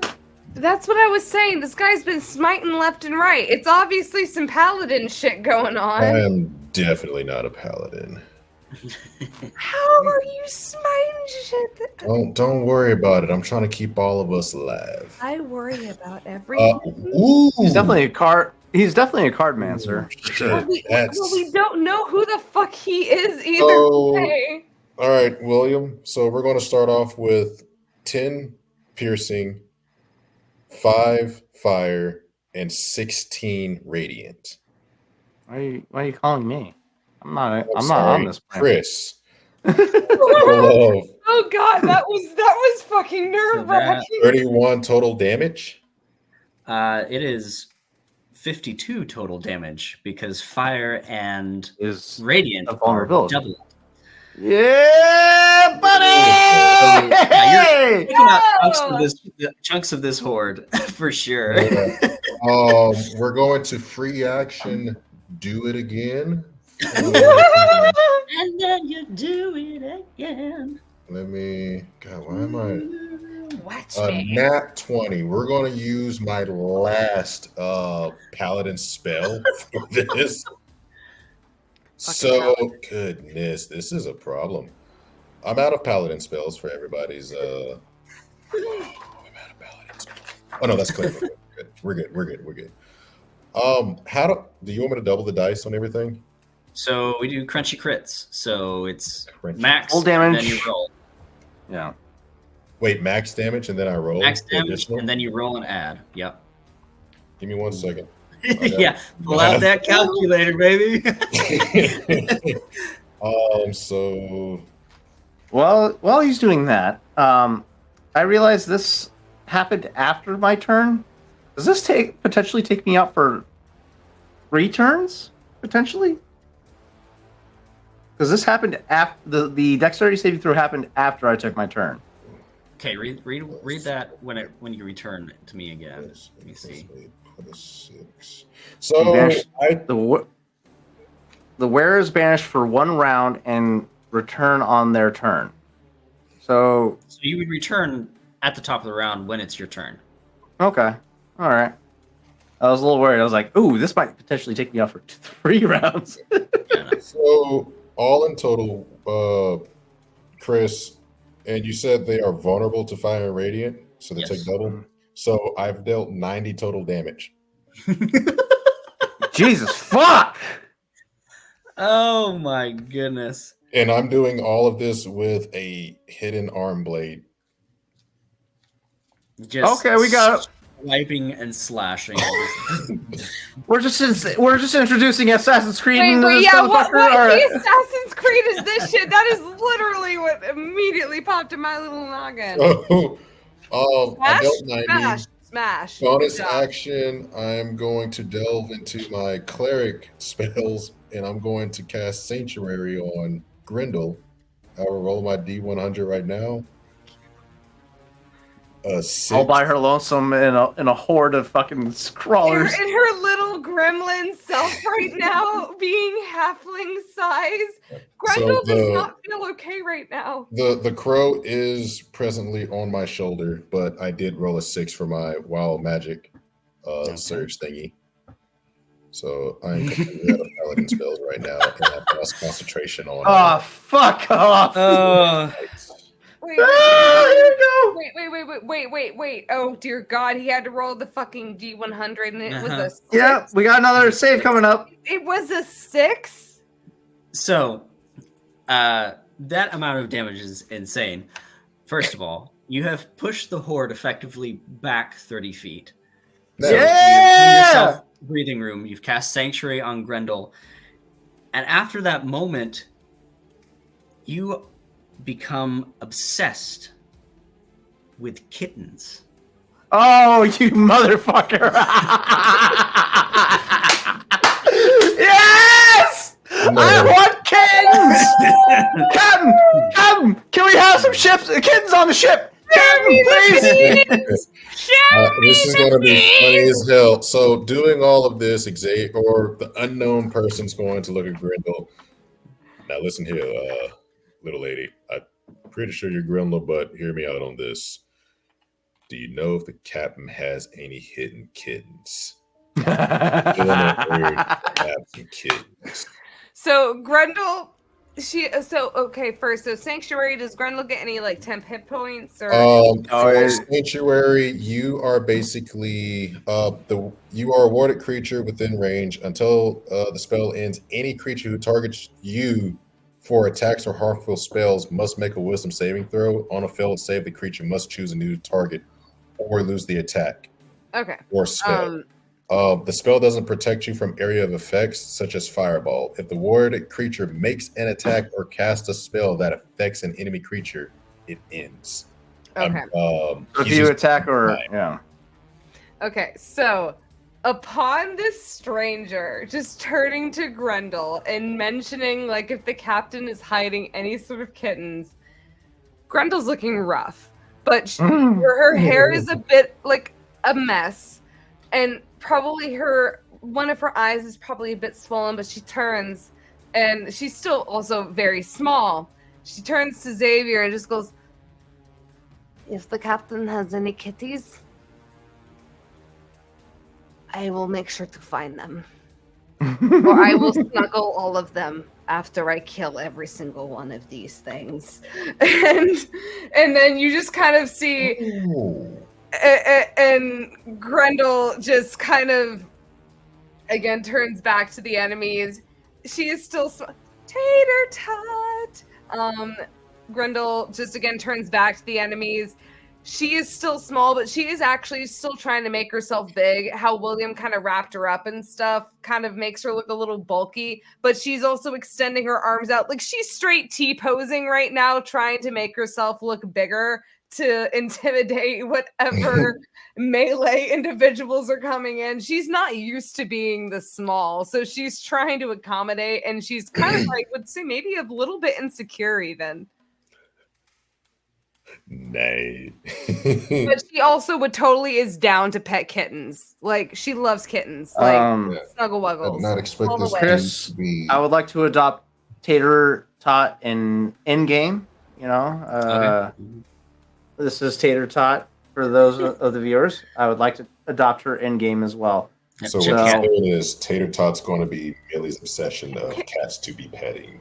Can you make an exception for Umbra as well, Chris? 2 ship kitties. I we, like it. We do need some rat deterrent on the ship, so it makes sense. Umbra's a little They do feral be some little rats. panther. She's Yeah. like she comes out from like behind the bedpost and will attack my face in the night. Guys, like I'm going to tell you right now, I am dreading my next charisma saving throw. And that is all that I can do, sir. I lied. I'm going to be closing the distance between fucking Grendel and the oozes, moving 30 feet towards the oozes. Okay. And then I passed. Grendel, you're up. all right, so I was able on my bonus action to load 1 round, correct? Correct. I would like to use my bonus action again to load a 2nd round. Ooh. And Action then- economy, baby. And then I would like to take my 2 actions to fucking fire those motherfuckers and Fire away. blast off to whatever's near me. And my sanctuary goes away. It's fine. It'll buff out.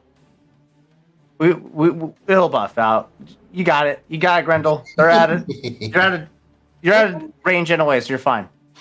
Okay, so what's the closest motherfucker near me? Because I'm gonna blast him. Not near Xavier though. Okay. Close to He- them. He's close. He's close the distance, but there's more of them off to the right, so you could hit that cluster over to the side. But they're maintaining a progressive offensive line. So As they're question, moving forward. Yes. due to the fact of how William has been teaching Grendel stuff, I'm going to put in combat kind of thoughts here. Okay. Awareness, Is there okay. is there any sort of place as to where these creatures are coming in to where they could possibly cut us off? Or if there is a place that I can blast that would give us some advantage or a way for us to what's the term? Where 2 people not obstacles possibly, but also to where any other teammates, particularly Xavier or William, if they are in range to what is it? To where Kill funnel? No? two people are like on the side and they get advantage. I can't Oh, remember the flank. term. Pardon? Flanking. Back tactics. Flanking, yes. Okay. Make a perception check for me real quick, just in game. This is not going to be good, but we'll try. Look around. You gotta believe in yourself. It's a 15 minus 2 for a 13. Okay. It's not bad. Yeah. Kind of thinking about, okay, how would William do this? There's strategy. There's something. What can I use? There's something. There's She gotta be is something actively thinking what William Yeah. taught her. She is Yeah. trying to think through this. here. You're looking for advantages, weaknesses, strengths. A place to either Something cut them off or give us advantage to where we can be able to cut them off in some form or Exactly. fashion, or flank them, or get the advantage in some way. Yeah. Even using the environment against us. If I need to Exactly. make a nature check, I'd be willing to do that as well. While you're looking around and thinking about this strategically, the horde is moving forward. You're feeling the pressure of this decision come up, and you take your gaze up to the fort, and as you remember, while you were there was only one tower that you were able to stand on because the other ones were either falling in or falling apart.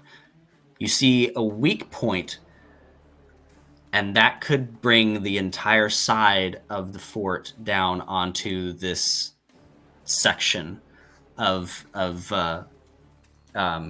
oozes. Grendel's gonna pull a Mulan. She's turning that cannon towards the Avalanche! and she's gonna fire! Okay. Fire away. I taught my girl right. All right, that is a 17 plus 8. Okay, go ahead and roll me some damage. Am I gonna die? What's the cannon? 2d12. 2d12s, correct? Yep. All right. First one, oh god, that's a 3. Second Okay. one, a 12! Plus Yeah, 4, buddy. plus 3 for raging. And That's 3 plus 12 is 15 plus 3, 18. 18 points of bludgeoning damage. That is And actually possibly 36 some because it is a passionate damage structure. in there as well. Double damage on structures, baby! Yeah! Yeah, Hey. let's go! I need you to roll me 8d10 as the top half of this entire tower I'm so proud of Grendel begins to right now. avalanche down and fall and just shake the whole ground. 8d10, you said. 8d10. All right, I don't even have 8d10, so I'm gonna have to re-roll. Some Let your friends help you. PG. Give me a second. Where is my other d10s here? Oh my god. Augur definitely shit himself. One. he's down there, like everything's like shaking. Just a whole fucking portion of a wall just collapses. And now he's seeing daylight. What the fuck? Oh, hi guys. There you are. Hey, you guys! Oh shit, that's brilliant. This is why we're all friends. Oh, Walked up away. We're the three best friends that anyone could have. We're the three best friends that anyone can have. I'm sorry. I'm We're the- trying to accommodate these d10s in darkness, and it's not easy. All right, I have And one. we'll two, never, three, ever, four, ever, five. ever, So- ever leave each other. All right, 5 d10s to start. Are we ready for the dice? Let's ASMR? go! Yeah, Roll yeah, that I got damage, baby! All I'm so right, scared we of this have- stuff. Oh shit! I'm gonna have to turn on the flashlight for this one. We have 10, we have 3, we have 7, and we have 8, and we Okay. have 5 for the first 21, 5. 26, And- 26 damage so far. So roll 3 And- more. 3 more? All right. You got I'm gonna 33. get my most lucky dice, my 2 metal dice, and my OG Xanthi dice. We have a fucking 9, 7, and a 7. Okay, so it's a 42, 749, and 756.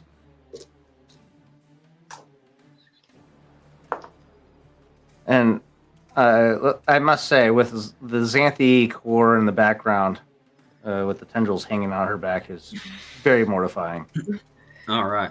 Thank you. I'm still finishing it up, but I'm almost done, and I'm so excited for the content I'm going to be releasing because I got like 2 other characters I'm bringing in too. So check it out later at Nerdy Pinup Girl for Xanthi backstory to catch up with some Dimensional Dial before we get back to it eventually. Hey, buddy, we're getting there. Clocky's going to get with Miss Pretty Face. It's going to be beautiful. Or it's Miss Beautiful Face, isn't it? Yeah. Grendel, with your maneuver and it coming down, at the top of the round right after you, the ship has gotten orders to prepare and fire a broadside. So after your tower comes down, they will take their volley.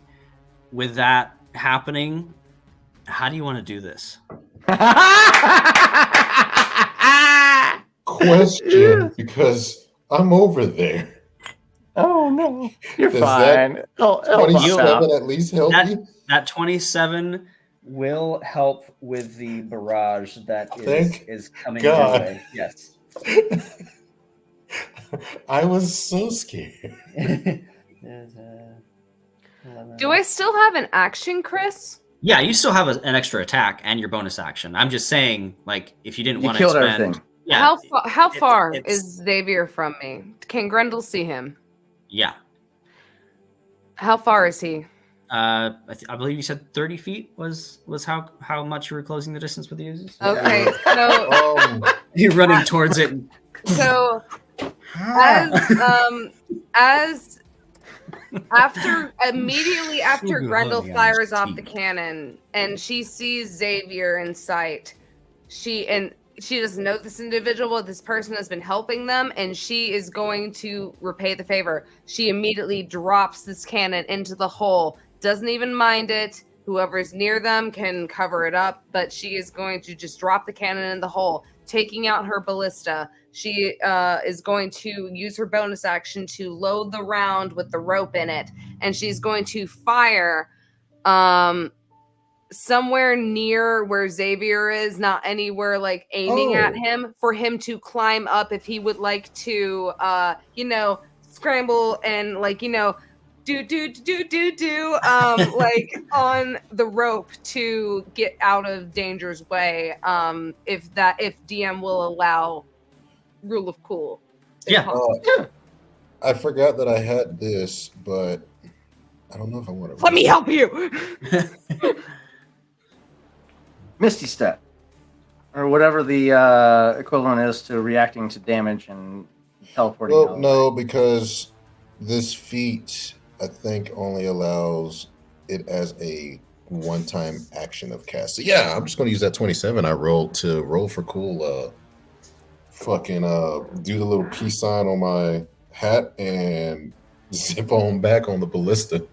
Okay. Yeah, so Grendel will pretty much, as soon as seeing Xavier, she goes, I hope you can. I mean, you literally just see this itty bitty little fucking half orc pull out this giant ballista.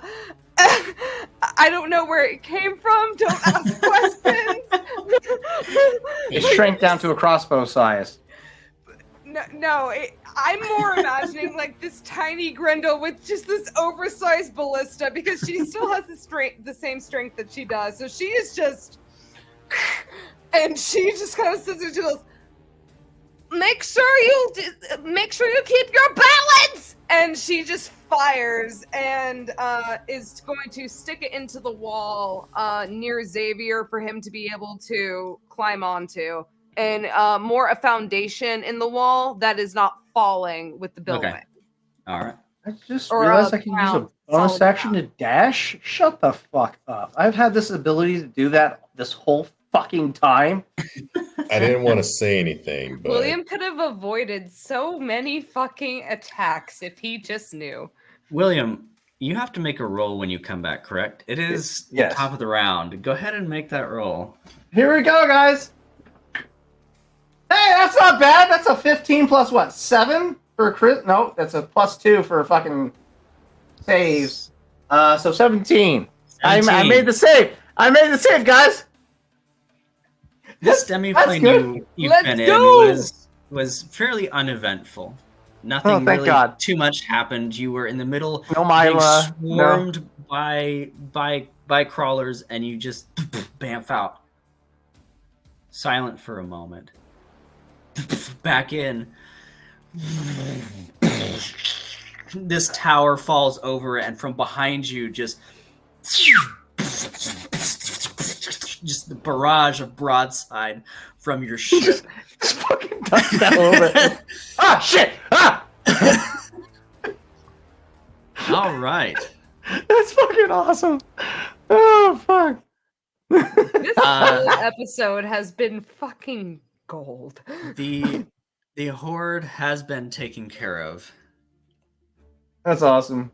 Well done, everybody.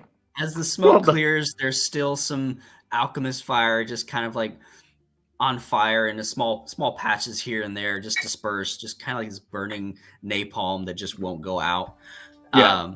As these just bodies of crawlers everywhere, rubble from the fort, the smoke clears, and you see Grendel,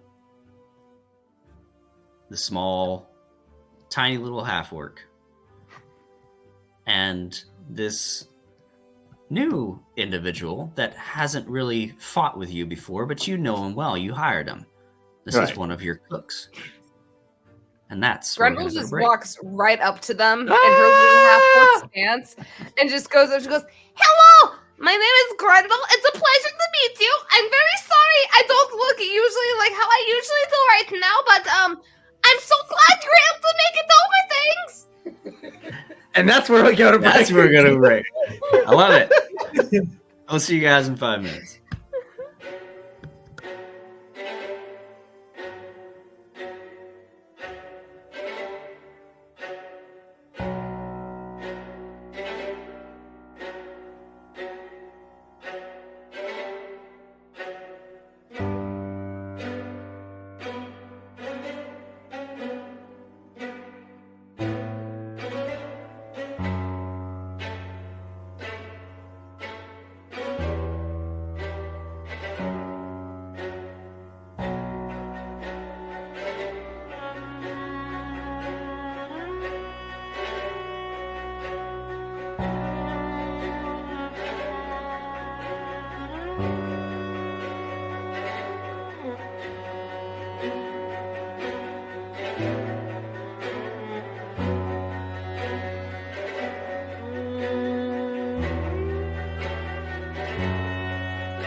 Welcome back, everybody. Hope you had a great break. We're going to hop right back into our session here right after we figure out what we're doing for the rest of, or not the rest of this week, for next week. We're still on hiatus from Edge of the Empire for one more week, correct? Correct. I am currently holding casting sessions or casting auditions for the second half of the first season of Edge of the Empire, which means if you are interested in participating in the sessions or in the campaign of Edge of the Empire on Tuesday nights at 7:30 Mountain Standard Time, you can reach me on Discord or on Instagram at DaddyTarzan82855. Just message me letting me know that you're interested in auditioning for a role. I am casting 2 to 3 more role positions for the second half of the first season. That being said, we will be continuing the campaign starting July 30th. So not next week, but the week after, that's when we should be resuming the campaign. So you have something to a date to look forward to. There you go. Wednesday, I'm not sure. We don't have Matt here tonight, but just stay tuned. We should have something on Wednesday, whether it's a one shot or if we can get all of our schedules to align for the continuation of Oz's 2 to 3 shot. One shot, or and then or possibly continuing at the dimensional dial. Yep. We're working on it, guys. Appreciate your patience with us and continuing to support us on the one shot Wednesdays. We are working to getting dimensional dial back on track. Trust me, we all want it back. It's such a we've all been anxiously waiting, but we just got to make sure we got all our ducks in a row, and we really appreciate you guys just being patient with us. Yeah. So that's Wednesday. Then back here again on Thursday for some more Tales of Vardin. Hopefully we'll have the rest of our crew back. If not, buddy. See what happens. We might do a one shot or something on Thursday. And then I would like to take a quick minute to do some self promotions for not just myself, but you as well as anybody else, including Taylor. Chris is a extremely talented pottyist. If you are interested in acquiring custom made pottery or mugs, feel free to reach out to him on all of the social media platforms. That every one of them has a link that will guide you to how you can order from him. Grendel or Taylor, Taylor is a special effects makeup artist. Are you planning on opening up any commissions at any point in time, or? I currently do not have any open commissions. I'm currently just evolving my craft at this point. But I am in the middle of this is very let me move to the side here. I am currently in the middle of a very big project. This is my first very big back body prosthetic that I have been working on for a very long time. And I am very excited because I have a bunch of storyline and storyboard stuff set up and everything. Yeah, buddy. Future content that I have planned to come out on TikTok, and I'm excited to share it with you guys. But hopefully within the next 2 weeks, I should have everything finished up and sewn up. So that's good. I'm very excited. But to the viewers, if you Taylor is somebody to keep an eye out for. If you do want like custom made pieces, I mean, like she said, she doesn't have open commissions yet, but maybe eventually. She is very talented. Keep an eye out for that. Current commissions I do take, if I ever did take commissions, would be with horns and small armor pieces such as bracers or shoulder pieces. And that would be about it. And it would be EVA foam strictly. It would not be anything metal or that sort of trace crafts. Yeah, it would be prop based kind of crafts. Gotcha. Finally, for myself, as a bartender, we have entered into our slow season, so my shifts are fucking scarce right now. So I will be working overtime in the aspect of commission DM for Start Playing games. If you would like to run any games in particular, I mainly run Edge of the Empire. I have Beyond the Rim as well as the Jewel of Yavin available to run on Start Playing Games. I also run a one shot called Debts to Pay, and I am currently working to release to everybody Curse of Strahd. So if you are interested in any of those platforms, whether it be Edge of the Empire's Final Fantasy games platform or Curse of Strahd, trust me, I'm excited to introduce Curse of Strahd because I have a whole fucking personality ready and prepared to play Strahd. I love horror aspects gaming, and I promise you it will be an immersive experience if once I am prepared to run Curse of Strahd. That being said, you can find me at Daddy Tarzan 82855 on startplaying.games. If you can't find me on with my handle alone, I will be posting links to all of my games in my future promotions on TikTok. So keep an eye out on my TikToks. You can find the game links on there. Thank you guys. I love ya. Chris, thank you for letting me do a plug for everybody in this last segment. The rest of the floor is yours, good sir. Yeah, anytime. We're all busy people, all doing busy stuff, and it's great to get that stuff out there in front of everyone.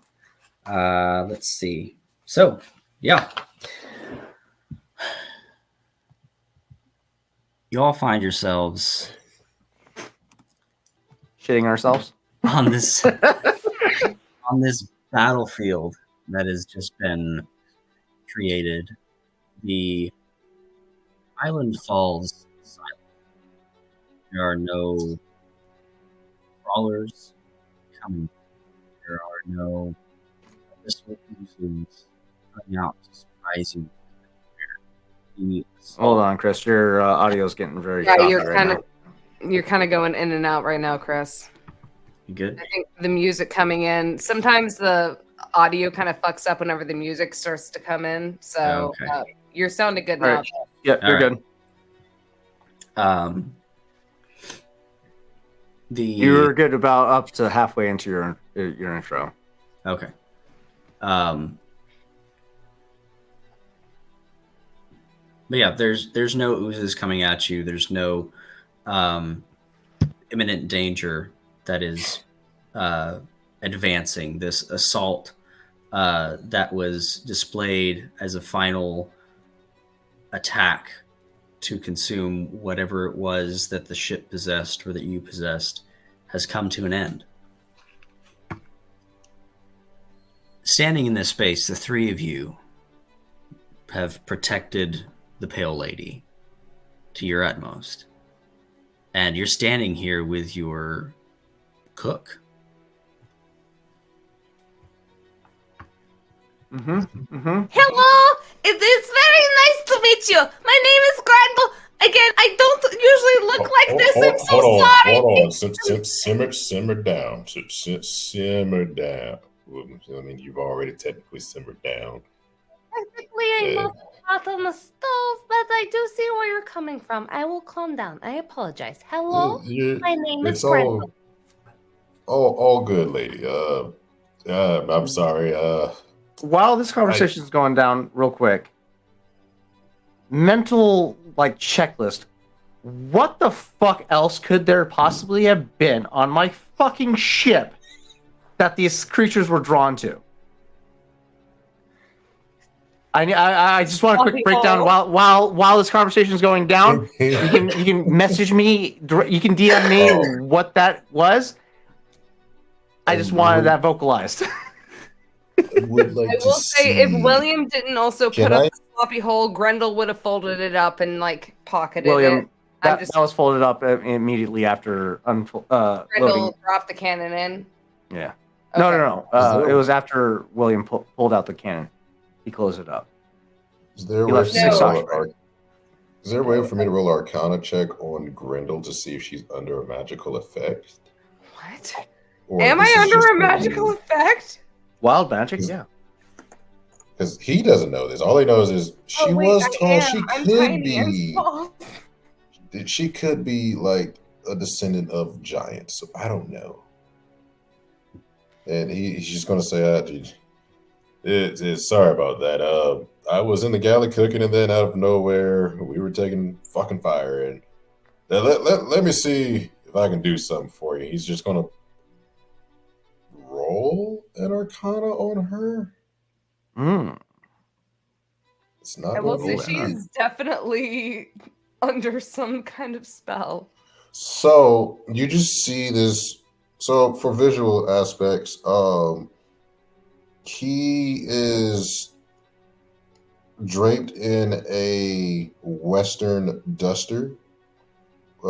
He has thrown on a Western style hat with boots with spurs, and just reeks of just solid, and I do mean solid, Cuban cigars if Cuba exists in this realm.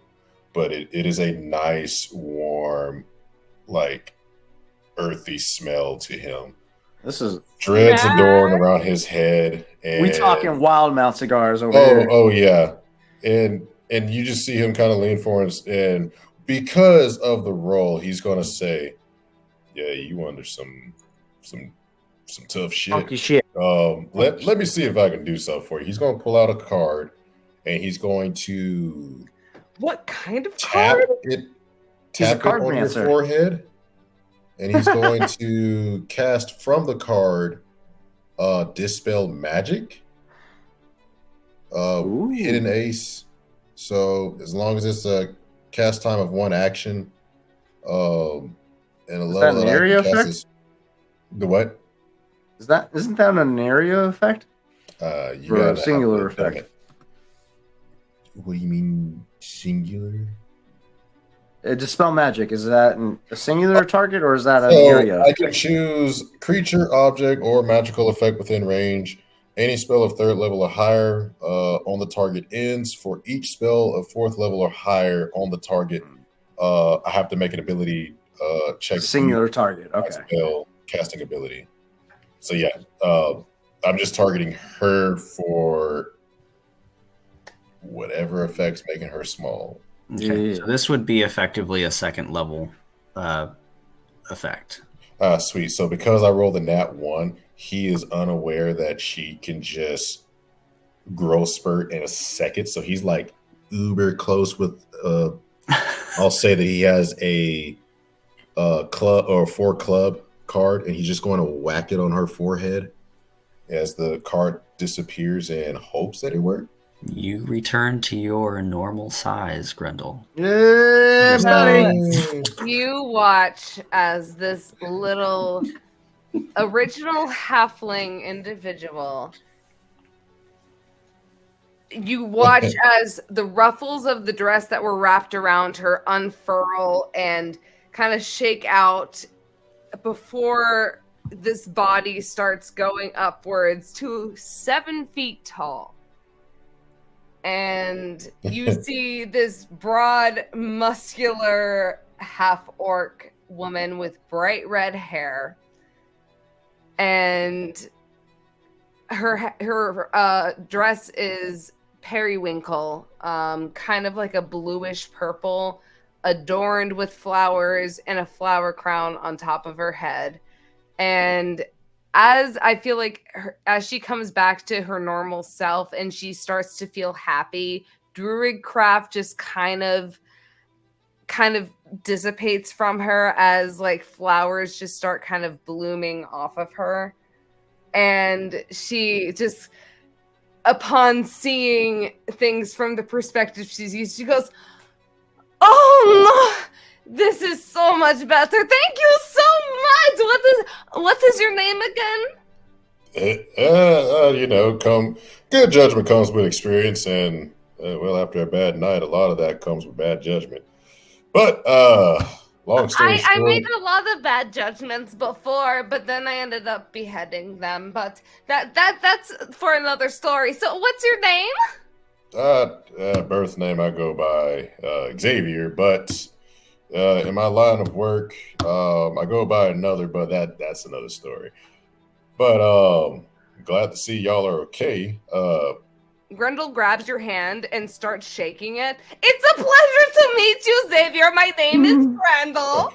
God damn! Hey, let me have my arm back at least. That's my throwing arm right there. Yeah. Oh, I'm sorry. That's how I And she's gamble. gonna And straighten out her dress. And she goes, "It was very nice to meet you. Thank you so much for helping us the way that you did. I don't think we could have made it out if it came down to it because those things were kind of no biggie. I got to keep my employers alive in order for me to receive pay.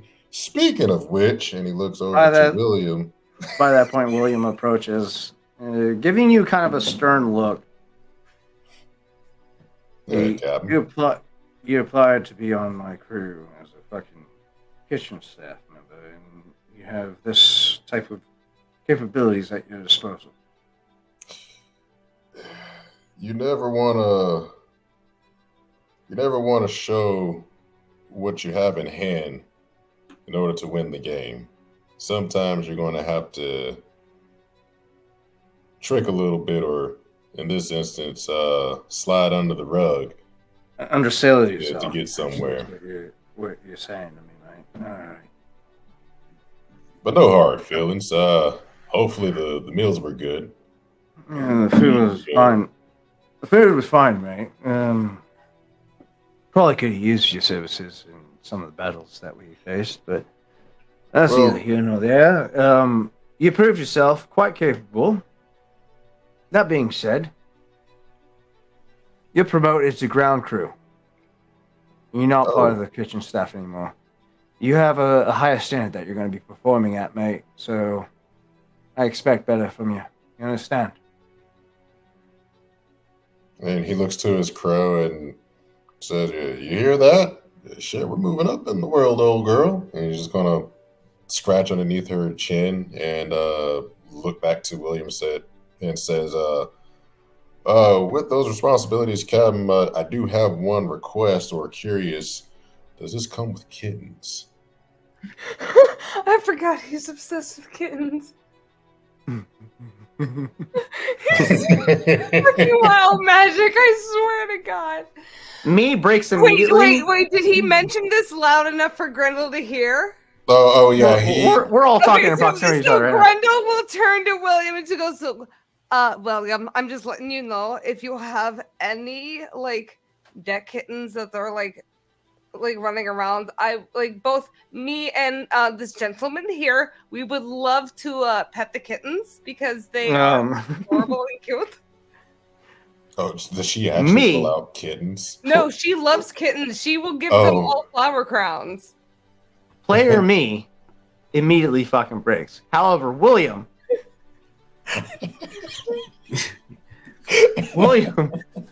there is a slight. Actually, I need a perception check from the both of you. Does a passive 21 make it? Oh, fuck you. Yeah. It's because the crow's on my shoulder, honestly. Grendel, make a perception check. God damn it. I have a -2 on that shit. I need a D100 roll. A D100? Because the card was imbued with the spell slot, or with the spell. Oh, shit! Hey, it's a 20. Okay. A 20 to dispel magic. Oh, fuck. Here we go. Oh, God. Okay. Honestly, every time you see a myconid, you perceive it as a 60-year-old human wearing a bear costume. God damn it. We're on an island of myconids! Wait, what the fuck? No! Chris, what the fuck is going on? What? I'm sorry. I don't believe it. Speaking of that, and they're on the fucking way right now. Chris, please repeat what you just said. No! That was No! Bingo! Every time you see a myconid, you perceive it as a 60-year-old human wearing a bear costume. Oh, we're in so much fucking trouble. This is going to be funny. Speaking of which, How long so does this Xavier is go? going to look to Grendel and Will and say, well, thank you, Captain. I do appreciate it, and hopefully them kittens do come soon. But I do go by as to why you employed me on this ship. My previous line of work, I'd like to speak to you privately in the cabins. Oh, speaking of which, and he's just going to like, she's 7 foot. I can still reach her. He's going to reach out and like lay the palm of his hand on Grendel's forehead, expending all charges of lay on hands for her. So she gets Thank you. God damn. this She's math, so this low math on is hard for HP, Marines, yeah. okay. She gets 15 points of healing from him. Thank you. Lay on Seriously. hands is. That's not magic, is it? That's just Nope. that's just paladin That is trait. an ability. No, that's just like transferring Yeah, chocolate. I have a pool of healing magic. I have a centaur that slaps the shit out of you for his lay on Why hands. did you have Well, to you transfer see, magic? I That's would have, but see, then I would have been thrown in the brig, and I don't want to do that. I'm still gonna take healing, but All right. That being said, at the mentioning of kittens or it's a cats, 15 perception, by the way, for Chris. fuck, you both fucking make it, son of a. What did you do, William? What did you do? Well, the DC to spot William Are there cracking. kittens? No, but you spot William kind of crack a smile at the mentioning of having cats on board the ship. You get a sense that I guess this would kind of qualify as a insight check, but I'm encompassing it into a perception check. You get a sense that he's not opposed to the idea of having cats on board the ship. Nice. We're getting cats. We're gonna And get then, But he does not acknowledge your question, and he turns away from you. he's just going to. Wait, no, but the thing is, we passed that perception check, correct? Yeah. Yes, you Okay, spotted so that. upon Grendel seeing William smirk, she just kind of goes out. She goes, "So, do we have cats on the ship?"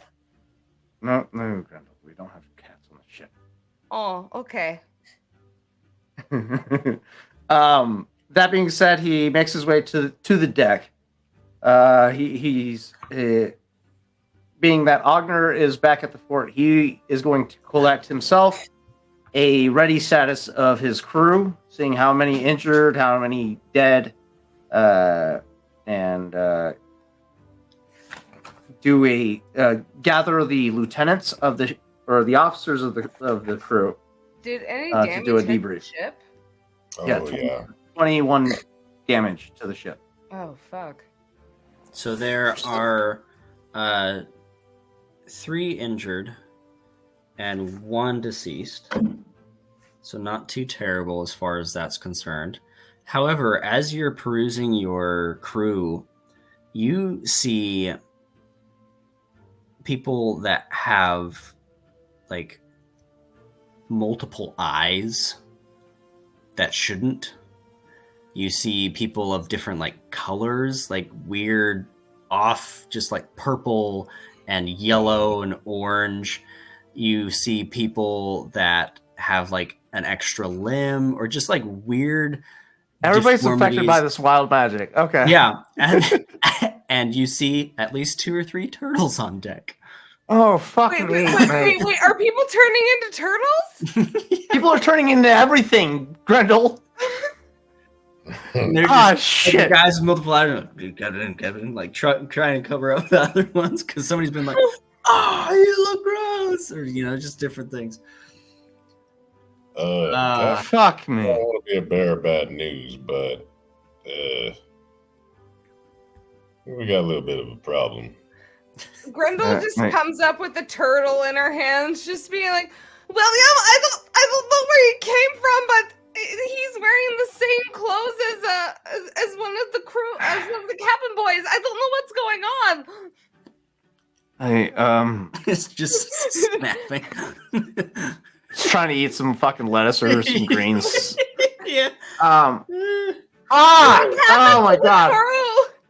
You know what we can do with these turtles? If we were back in the galley, I can whip up some nice turtle stew. We're not cooking our No, fucking we do crew, not mate. eat the crew. It's very rude to eat people. Wait, these are crew? That being said, focus, mates. All right. What are we focusing on? From my understanding, the effects that we're experiencing is wild magic. It's something beyond our capability of controlling. We just have to minimize William, the you use know I of am magic. not good when it comes to the Grendel, rules. you and I don't know anything about casting If magic. Goldie I know. was here, he would have understood. He would have I known know. what to do with the whoosh.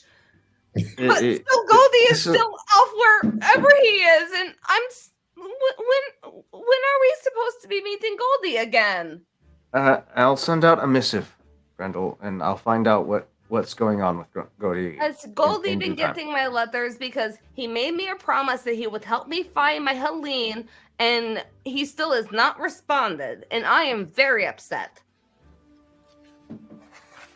You understand, letters take longer than sending missives, right? Well, I thought you could send magic letters, but I guess No. again, I don't understand. Letters the don't whoosh travel magic. faster. Than I really don't understand the whoosh magic. You and I both, Grendel, but the fact of the matter being, Out of curiosity, do we see the Myconids approaching?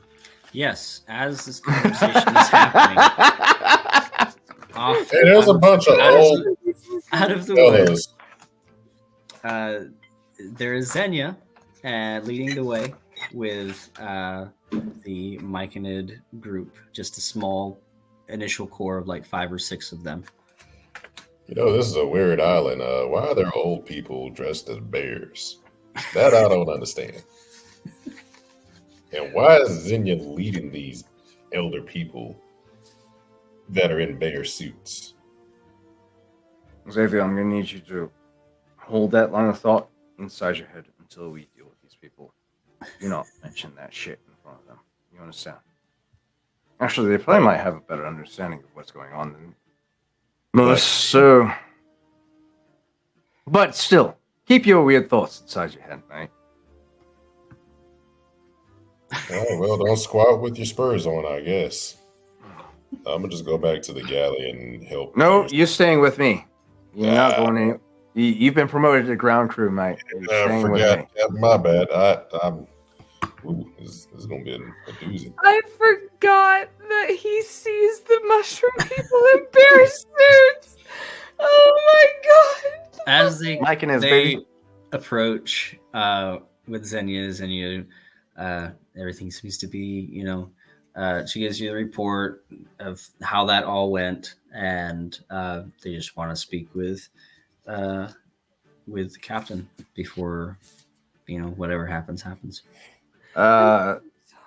With a silent gesture to both Grendel and now Xavier, as his newly recognized ground crew, he approaches the Myconids, looking for what's his name again? Not Darker Langley. Sporeclaw. Morgath Sporeclaw. Mm-hmm.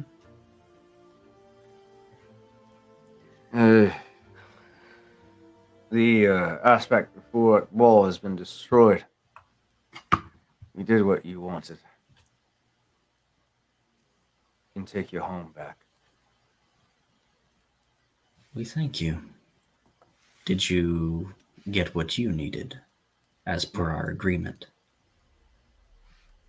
No, we didn't find the shot of the Amber Paragon. Not yet. My the immediate concern was making sure my crew was safe. And while my presumptions were accurate, the crew was under siege.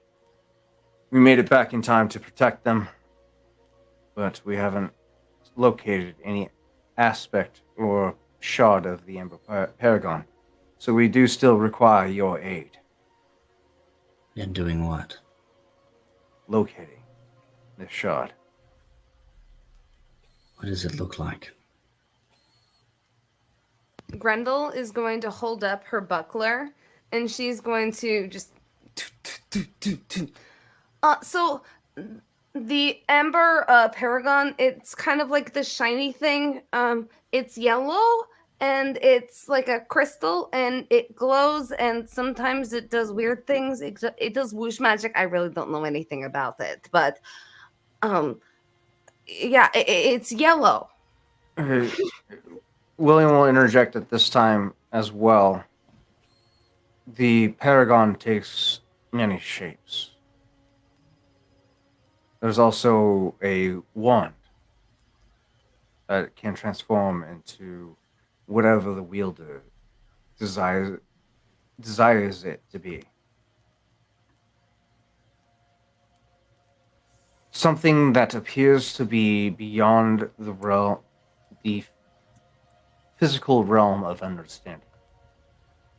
It doesn't behave naturally to the physical world.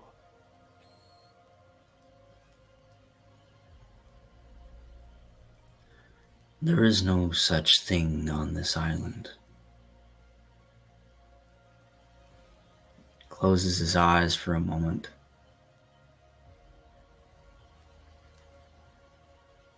But the man whose body I now serve, who now serves me as a host, he knows more. Come with Well, me. can we talk to him, possibly? Or can you access those memories without him?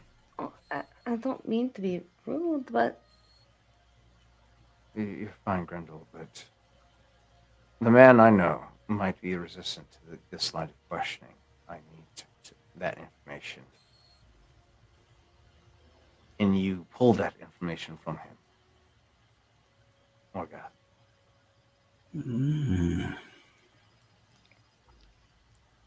I could.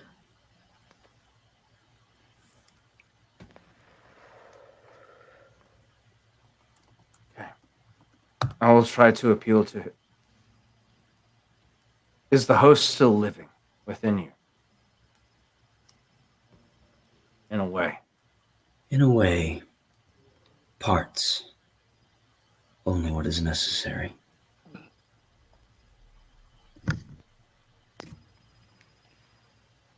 Can I talk to him?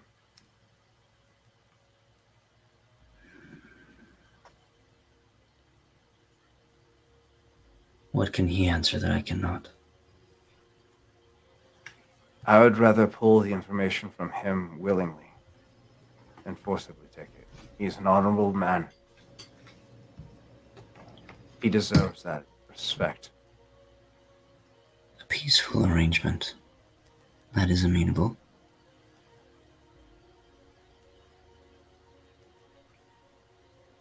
If I can't get it from him willingly, then I may call upon you to pull that information. The fate of our reality demands it. But I would rather do it amicably. Shall we? He'll follow Morgas' lead, leading him to the captain's quarters of the Pale Lady.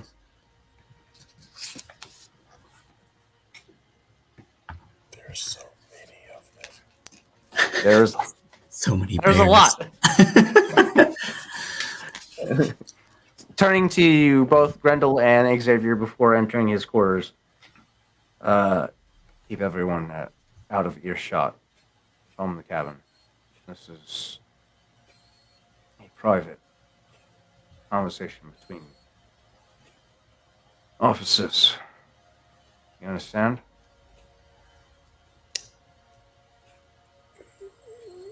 Yes, I won't cast any more spells then. Please. We don't need that type of disruption anymore. Yeah, very With well. that, he places a hand on Xavier's shoulder, giving him a reaffirming shake of the shoulder before closing the doors behind him. And locking the door. And it's just him and Morgath in the quarters. It's comfortable in here.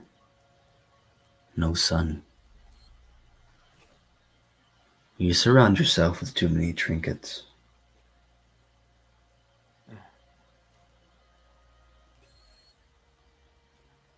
But I can see how it's comfortable. This life demands a lot of This life demands a lot of a man. Sometimes you have to indulge in the small, minute things in life.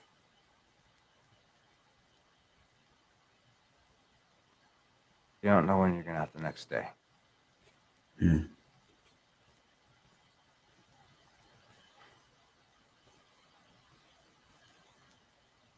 Sits down. Are you ready? No. But go ahead. And the face peels away again to half. This gaunt, sallow Nathaniel Thorne.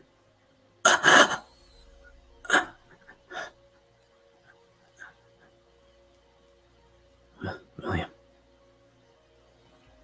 Well, William, it's me. I know, mate.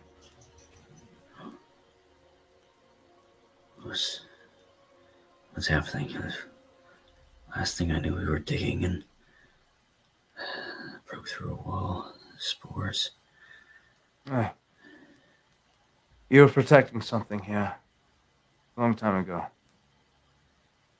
Yes, we were looking for something. Yeah. Looking for something. It's pieces of 3. Yeah, mate. Well, what did you find the pieces of 3? We found one, yes, we found one. We found one deep below. Here on the island. Yes, this is an old island. It's got caverns and tunnels and halls. Empty halls. You remember the tales, right? Tales. There's so many.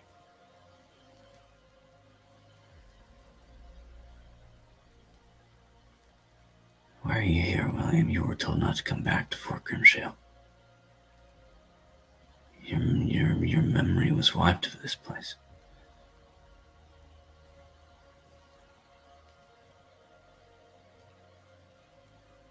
What? Oh, I shouldn't have said that. That mission you went on. When you came back, they do it to everybody. They keep information from leaking, from getting out. What happened here? What part of it? And what didn't happen here? How do you remember?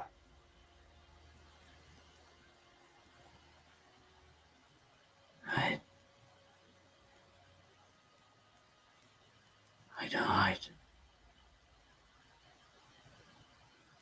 It's Morgoth. He remembers. He's connected. He's seen things. The things that I don't remember, he fills in.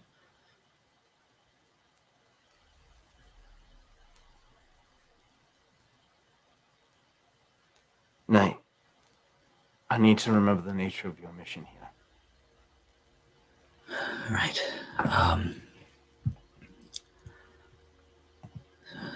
For Grimshill, we were sent from the Magisterium years ago. A gentleman by the name of Remus Langley was searching for artifacts, and through a list of clues and hints, we followed them here. When we used this as a base of operations to look for the other artifact that he was after, we had collected a few samples and things, and we were getting ready to ship them out on the next boat. They were in an office in a locked chest. That's the last thing I remember. I know I was here for years, and multiple digs. We found a dungeon, so many layers. So we started digging, excavating, uncovering rubble. There were a few ancient pieces and artifacts, things like that. And we sent all of it to Grand Soren to have it analyzed. And some of the pieces probably ended up in museums and collections.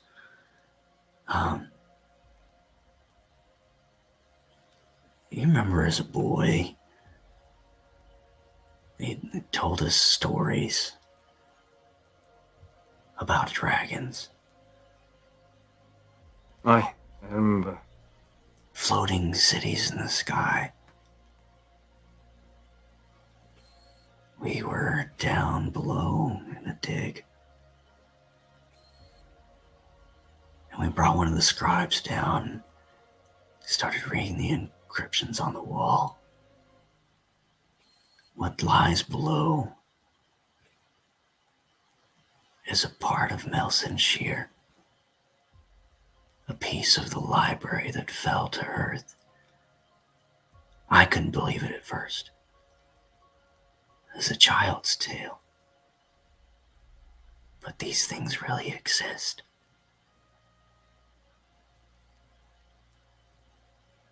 That was the day that I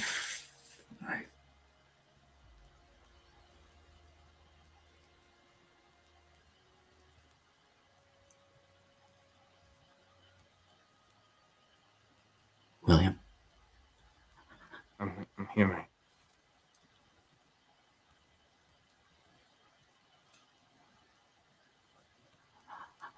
I need you.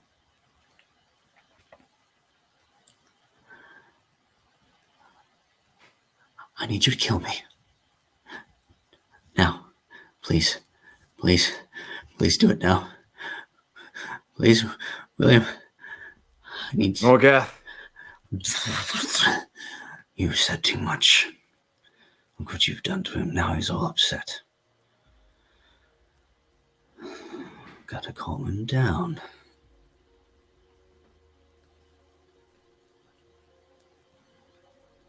Is he suffering? Yes.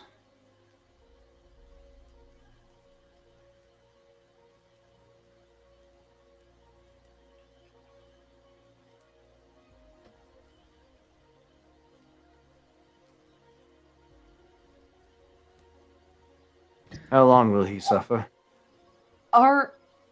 Is everyone around this witnessing this? You guys It's are just outside. him and Morgoth in the cabin. Okay, so this is concealed. Yes. All right. He'll William. suffer until he is no longer necessary. and then I will find something else. My intentions are not to make living things suffer, but only to give them a connection, something larger than themselves.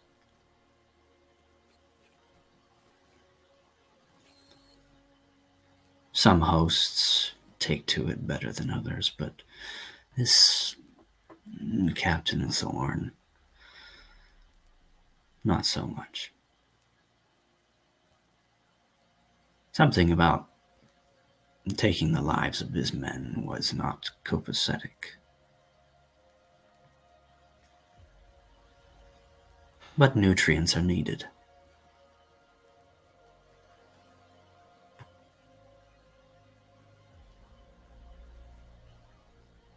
DM, at any point in time during William's career, did Nathaniel Thorne serve under William? Or were they Directly Or were under? they- No, they would have been colleagues and coworkers that would have worked, colleagues? Okay. yeah, just together at cross paths a few times. Okay. Okay. So his actions are his own. That being said, there is a slight twinge of pain in William's eyes, or in his facial expression, but it is quickly masked.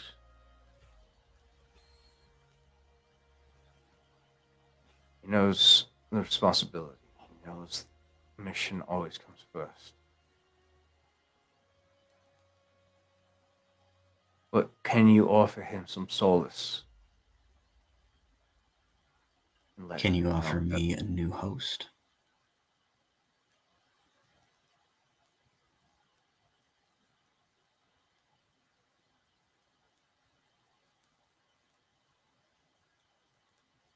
If I remember correctly, Brandon's still in the brig, right? Or he's still on the crew. Yes. Yeah.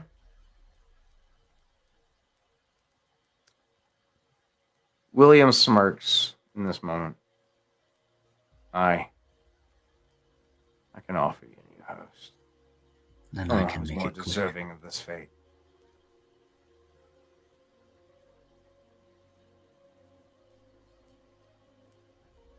Before I do this, right? I don't want to cause him any more distress, but I need to know everything he knows about the mission that he spoke of. It was erased from my memory. I have no recall of it. I need to know every detail.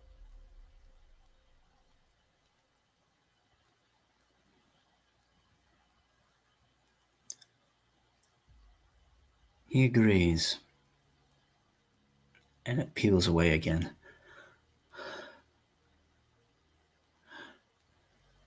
William. William, it's me, Nathan. I know, Mike. It's I good know. to see you. Good to see you again. I'm gonna ease your suffering, mate. You'll be able to rest easy.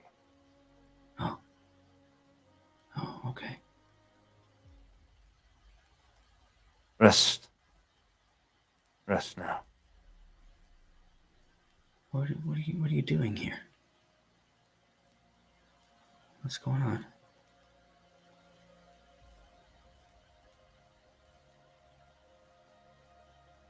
I'm on a mission. I'm here to save our world. And I require the knowledge that you have. Oh, yeah. Sure, anything for an old friend. I need to know everything that happened on this island. What happened to the Piece of Three? Where it went, if it's still here. Piece of three. Ooh, piece of three. There it is. Yep. Yeah, piece of three.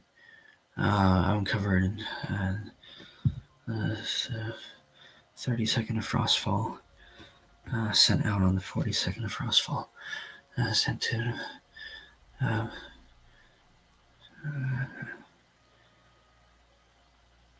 Sent to Remus Langley. Sent to Remus Langley at the Magisterium. Remus gave it to. Remus gave it to a. Nathaniel. That should be easy to remember. Gave it to Nathaniel Enoch for an expedition to find a different island. Well, we were supposed to be looking for clues, trinkets, artifacts. Paragon, yes. Looking for Paragon while Enoch looks for Calibran. It's all a jumble. Notes, letters. Package. In the office, there's a chest, locked chest. Last shipment to Remus Langley with all of the clues headed for the next expedition that was supposed to happen a month after, once he had collected funds from the council to do another expedition further north to Isla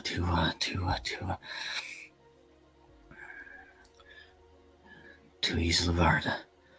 Isla Varda, colloquially known as Eden. Golden Apple of Eden. That's what he was after. Does the Golden Apple of Eden sound familiar?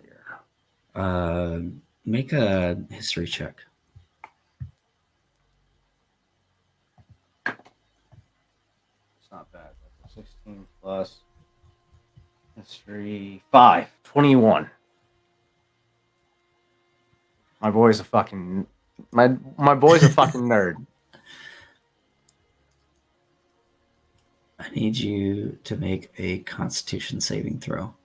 Bitch! This is part of the fucking mind wipe. Ah, fuck. No. Con save. Oh, fuck. Okay. Not nat 20. Please. Ah, not a nat 20, but that's a dirty girl 20, baby. Okay. So you only take 3 love a points dirty of girl psychic 20. damage. 3 points of psychic damage. But do I fucking remember what was wiped from my fucking brain? This part of it, yes. Yes! Woo! Shit, let's go! Mind you, I am looking very hurt right now, bleeding out the nose and eyes. Golden Apple of Eden was in these pages as this memory replays for you in a sepia tone, and it is the main office in the fort. All these different papers sprawled out. There are different drawings and scripts. One says the Sea King's Fang. Another says the Book of Prophecy. Another is the word Ebershard underlined a few times with names of different people that you had met there. One of them being the individual, that handed over the shard of the Paragon to you all after defeating the False Hydra.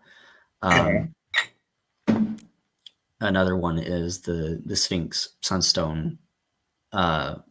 Just different important artifacts, different missions, different dossiers, basically, given to each person. And you're looking at the Sunstone and kind of just flipping through various notes on it, and Minister Vane takes it out of your hand, sets it down on the table, and goes, no, this one's yours. And you begin to look through it. And it says, those that would take a bite of the golden apple of Eden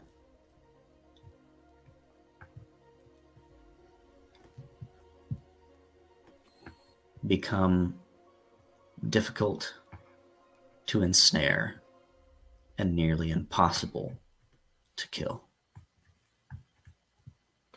Oh, shit. Inside this file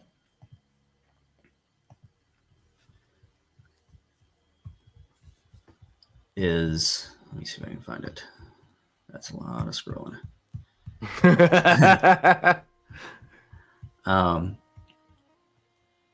Are different things, and he tells you these are the things that we've collected so far.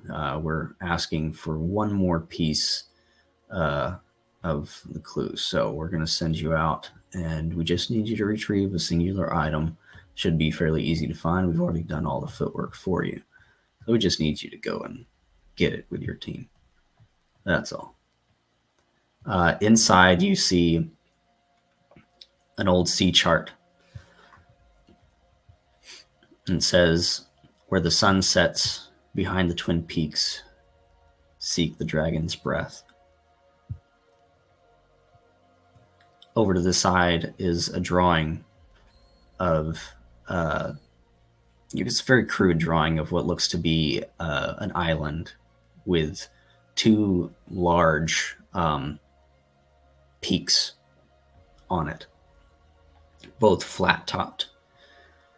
The next page comes with a drawing, and he points out that we already have this particular piece. We're sending you for the next one. It says, from the heart of the storm to the eye of the beast, count 7 by 7 where shadows feast.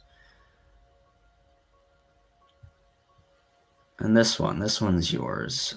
Past Siren's call, beneath the waves lies the silver door where the water saves. Now, we're not sure what you're looking for there, but I'm sure you'll figure it out. You're a smart lad. There's so many fucking quotes. Oh, fuck. I'm going to have to rewatch this later. You remember going, your crew getting ensnared by sirens and making it out of there by the skin of your teeth with an artifact. Upon returning with it and unwrapping it, it is the brass dragon incense burner.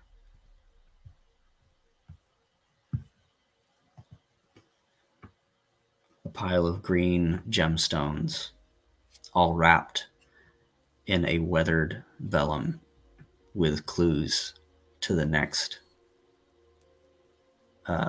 artifact.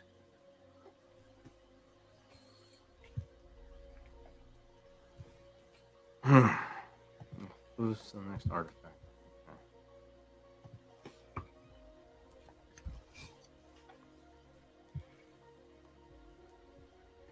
Do I remember where I set this brass dragon incense? Did I send it back to the capital? So you dropped it off back here at Fort Grimshale, and after that you were dismissed. Goes back to the... It was shortly after that that you were mind wiped. Okay. Brass dragon incense burner with clues to the what? To the next artifact that they were looking for. But I wasn't privy to the information that would uncover the next artifact. Correct. I was cut off by that point. Okay.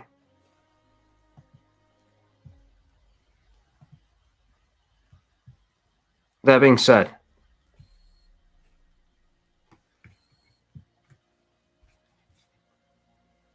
starting away from Morgath, opening the door to his quarters, addressing Xavier, because this is not something he wants to expose Grendel to. Go down to the brig and bring.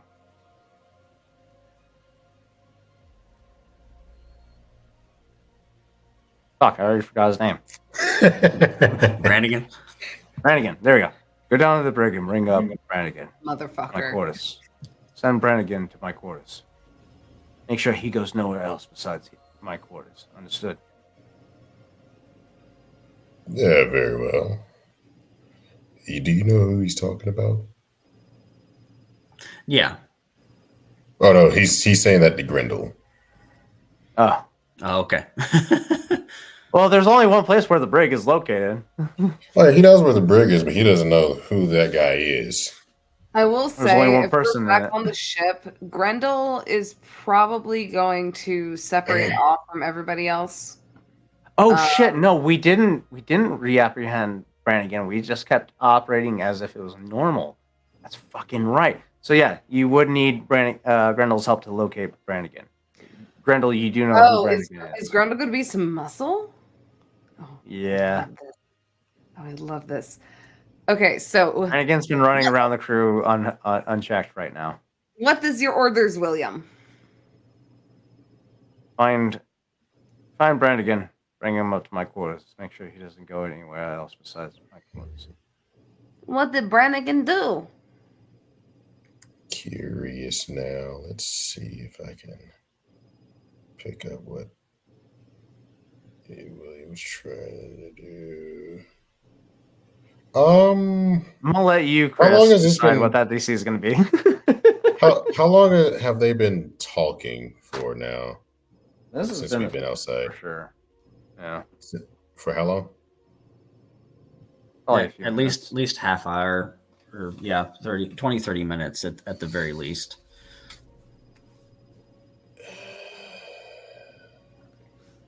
Millie, I'm sorry. Xavier's going to say, Roger that, Captain. By the way, you can just call me Millie. And he's going to reach out a hand. Are you reaching out a hand to Grendel or Oh William? no, to William. And then he is also going to make known that you can call him Millie too. Grendel just makes a flower crown and puts it on his head. I would say You just see a tear come out of his eye. I would say like William would have been in the middle of closing the door, but seeing this gesture in his peripheral would have stopped. Looked at you quizzically, because this is the first time anybody's reached out to make any type of physical connection with William. Look at you kind of quizzically, but solely embrace your arm firmly. Yep. But he's still looking at you very cautiously. That's fine. He's just gonna pat you on the shoulder and just say, we'll bring that fellow up, and you and the old man can have whatever conversation y'all need. And then he's just gonna look to Grendel. All right, Grendel, let's go ahead and I guess. So nice that you're making friends, William. Come on, let's go. Okay, so again, like I said, my name is Grendel. It's a pleasure to meet you. And she's gonna try and kind of give him the tour of the ship as they're trying to look for what's his noggin? Shit for brains, Brannigan. Brannigan. What does this Brannigan look like? Grendel knows what Brannigan looks like, right? Yeah, he's the first person apprehended after we got ambushed by what's his name? I forgot my worst enemy's name. Say Salik. There we go. After we got ambushed by Salik. So, question: did Brannigan have a particular smell with him? Yeah, like the worst Axe body spray, probably. Okay. I will say, considering how Grendel, she can tell sense of flowers. Could Grendel possibly catch the scent of shitty Axe body spray? Roll me a perception check with advantage. Perception with advantage? Okay, it's still a -2, but it's still with advantage, so I'll take it. Oh, God. First one is a 7. Second.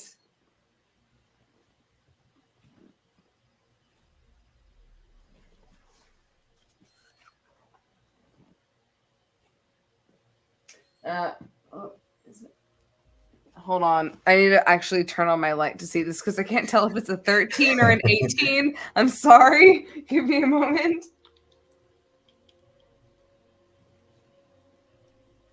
Oh, that's a 13.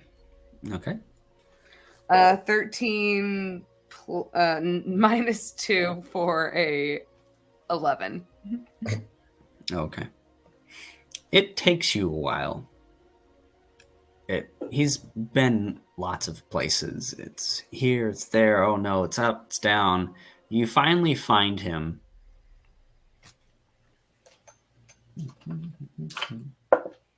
Okay, yeah. And he is down below decks, where the bunks are, and he's got his arm, like armpit deep in somebody's bag.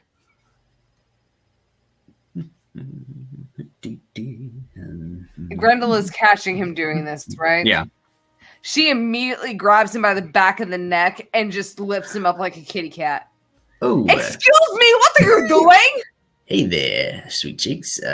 What Actually, you dare call me sweet? I am not the sweet cheeks. I am the angry cheeks. I actually was just looking for something in my bag. Your voice is stupid. That's not your bag. Now talk.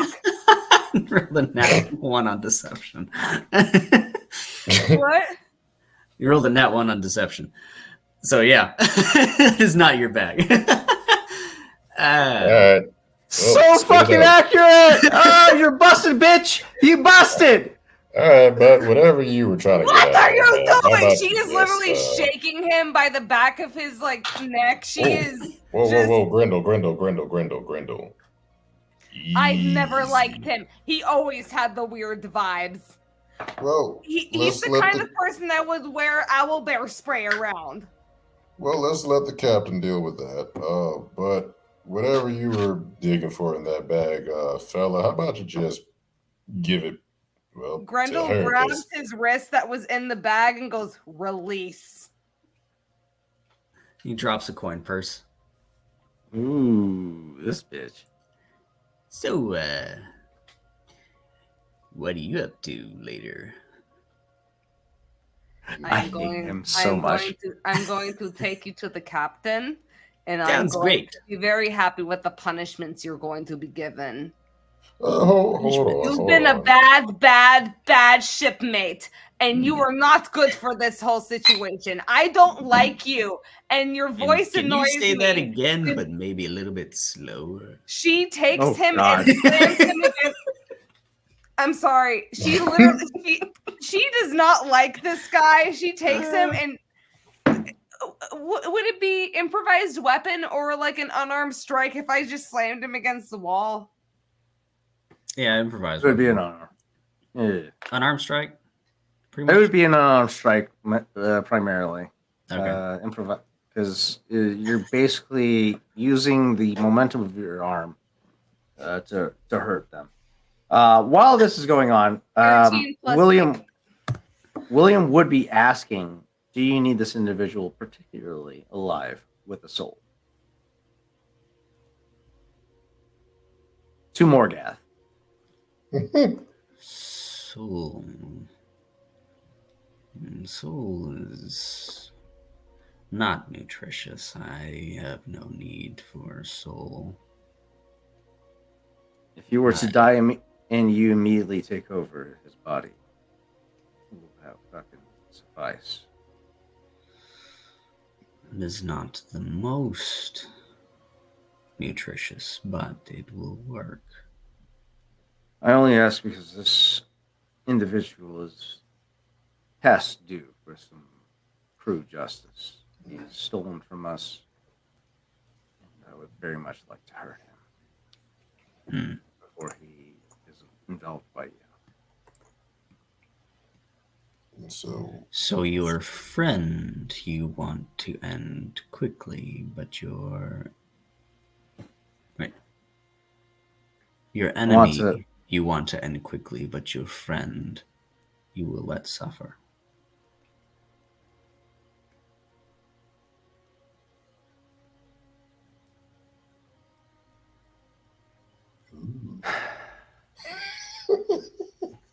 Humans are more interesting than I thought.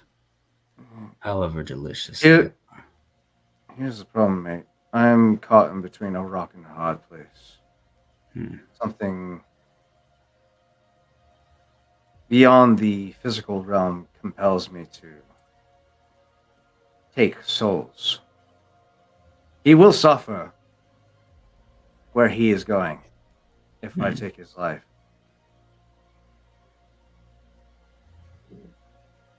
I just need to know if that matters to you. It is discarded once I am done. Good. I will have him first, as I have a deal to make to complete with the patron I'm beholden to. Very well.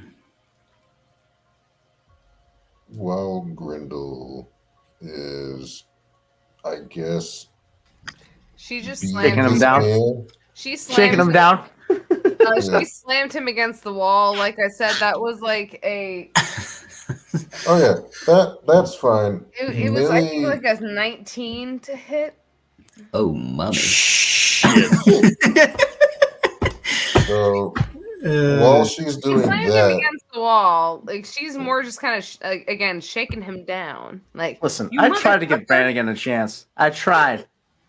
He turned out to be a piece of shit. So while she's doing Grendel that, is so annoyed by him at this point. His stupid little voice just.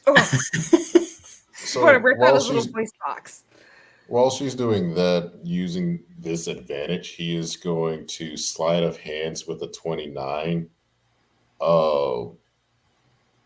Imbue a coin in his hand. And when she's done shaking or beating him, he is going to attempt to slip it onto his person and try to pull, I guess, Brannigan from her and say that easy. Let's do what we're supposed to do real quick and take him on back to the captain. I'm sure that he has a little bit of a gentler approach. I'm actually pretty okay with the approach that's going on right now. I'm into it. Degenerate piece of shit. Grendel automatically just fails any roll that is, when it comes to whoosh magic, Grendel immediately fails. So she kind of sees this guy now in Xavier's. Is Xavier just like holding him and just pretty much being like, we're taking him to the captain? Yeah. Go ahead and sorry. Go ahead. No, go ahead, Chris. What you wanted to do? I just need a sleight of hand from Xavier. Yeah. So the first one was a 29 for imbuing the coin, and then a 26 to place it on Brannigan's person. Yep, no problem. No problem. Checkbox. Grendel can't match that at all. We're good. Well, no, I even before all of this even happened, I said Grendel fails it because she doesn't even really understand whoosh magic. She would just kind of be like, oh, he is now. Okay, I guess that's how it works. But Grendel will just kind of she will still be kind of very angry as she just turns to the end of it, especially with how his response. Grendel just kind of sneers at him almost, and Grendel does not really have sad face. Grendel looks disgusted, and it's not an expression you see much on Grendel. William plans on making this individual suffer. It's fine. Grendel gets the ick from this guy. How about this, Grendel? And it is on full display. And Grendel just kind of looks at him and just goes, I hope the captain sucks your soul out. and she's just and she yeah. Like I said, Grendel has been emotionally fucked in a lot of ways right now. No. He is going to So walk away. her saying that, you see Millie's brow kind of arch. Oh no, Louis, no. And I'm sorry. he'll shrug it off and say, "Huh, that's a new term for, I guess, a little bit of foreplay. We have been at sea a long time, and Cab needs an itch, and I guess you're up for the taking, buddy." Well, he gonna take a mental note of that one, and then he's gonna he's gonna help usher Brannigan to the quarters, and at the door. Hey, if you don't mind, I'm gonna take a little break, real quick, Grendel. That fight and me casting my spells kind of drained me a little bit. Is it all right if I can just walk over yonder and just rest my head for a little bit? If the captain asks where I'm at, I'm just right over there. Grendel looks exhausted, but she immediately just she's exhausted. She looks beaten to hell, but she is kind of deadpan as she looks at Xavier, picks up the guy by the back of the collar and goes, "Do not worry, I got this. I will deliver him to the captain as he requested."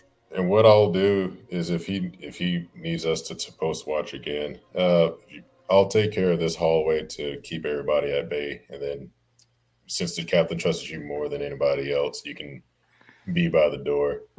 And then he starts to walk off. See you in a little bit.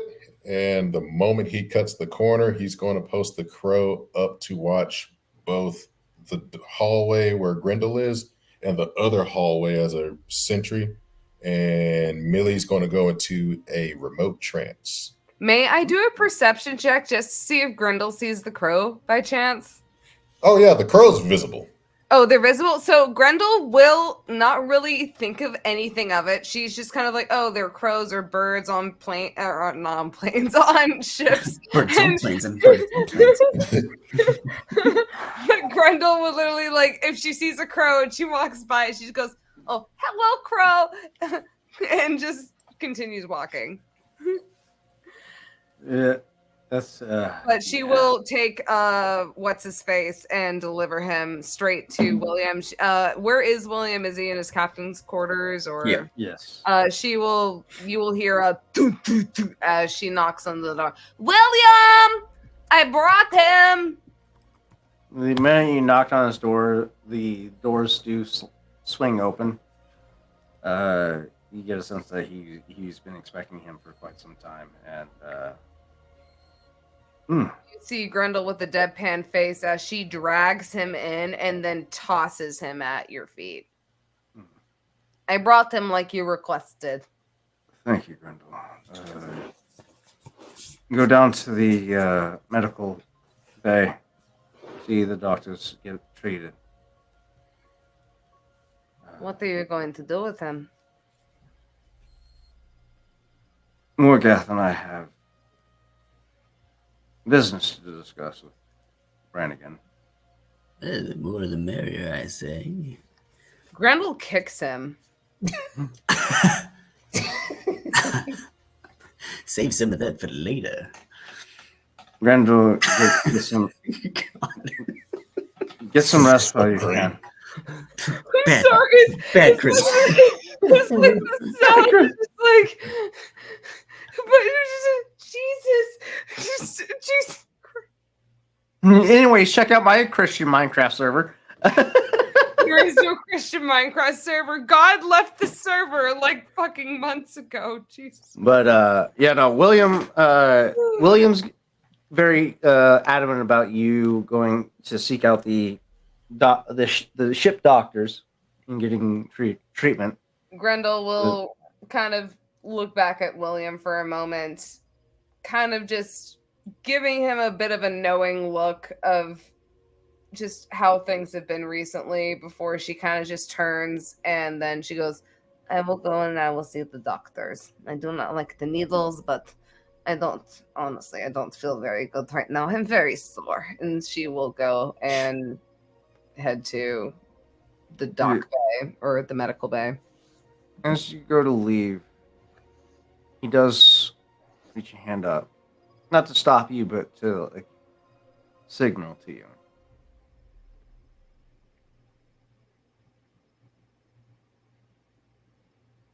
I'm sorry for what you saw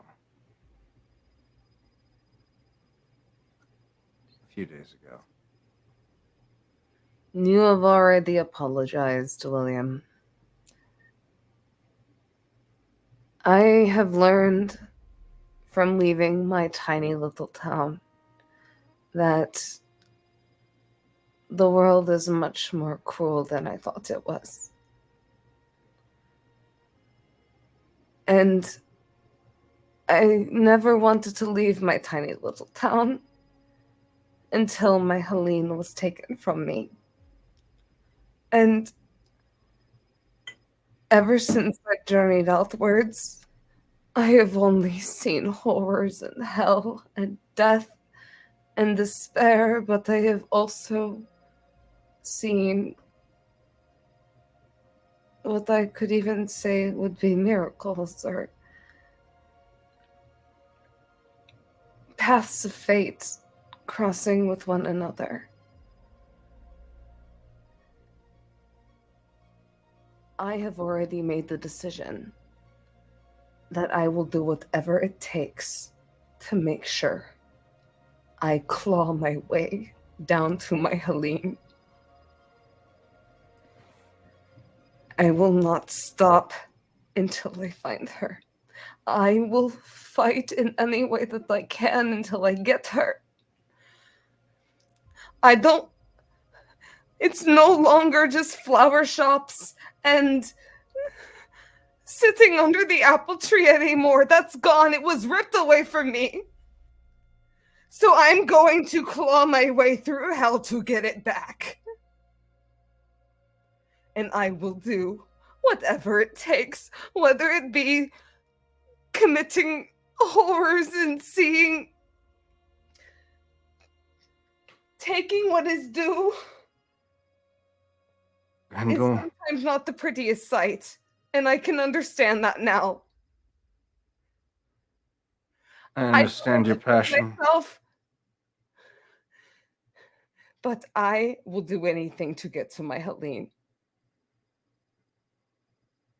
I understand your passion, Grendel.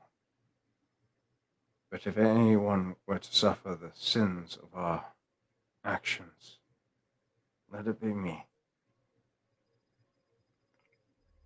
You deserve a fate better than the abyss, better than the nine hells.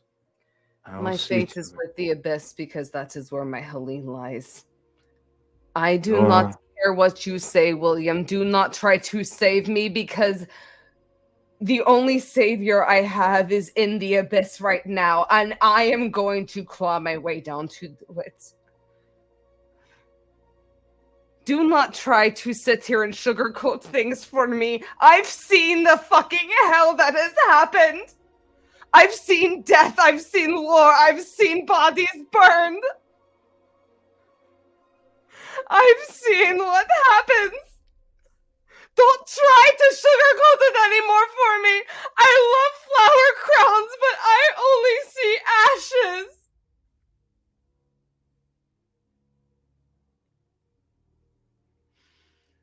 And I can only hope that the flowers could sprout from them after we walk past those paths. But until then, there is nothing but destruction ahead of us, and we must face it, and we must embrace ourselves as much as we can. Look at me. I am not a little girl. I might be raised by halflings, but I am still half-orc!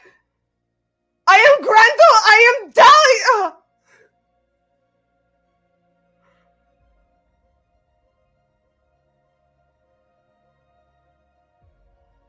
Let me fight.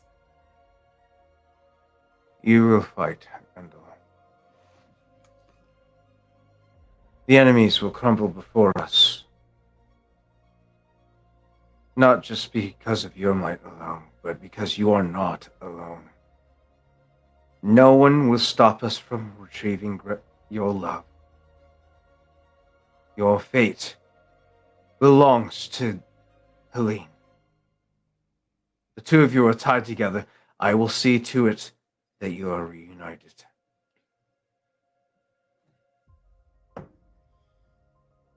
Though I also know my other duty that I have, to help collect the Ember Paragons. And we also need to keep track of that as well. My Helene is just another piece of the puzzle, and I do wish to... I want to find her, but I also know that we have other duties as well, and it hurts, and it's complex, but I know that we are not ready to face the abyss right now. We can hardly even handle the goo monsters of Mr. Balls.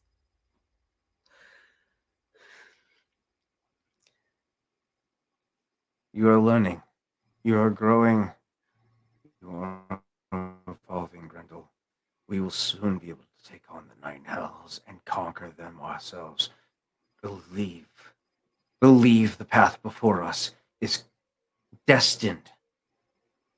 We are destined to achieve greatness. I don't If you want believe, this. Grendel, I just you want to be believe. Helene. Good. You want Helene. Believe that you will have Helene once again. I will help you find her. And I will do whatever it takes along the way to not only, because even if I get my Helene back, if the world is burning and crumbling apart, what is the point of that?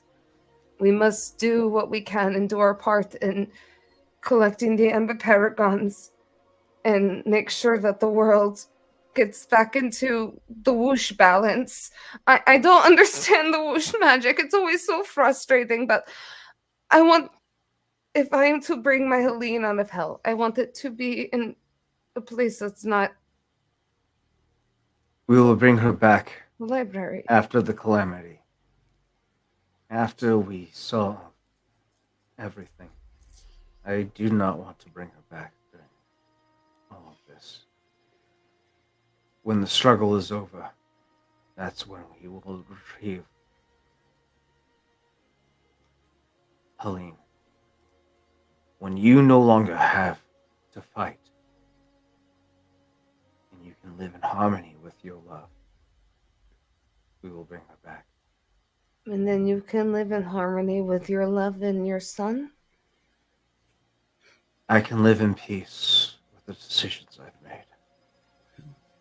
You should live in peace with your family and the people who love you. You know you deserve it.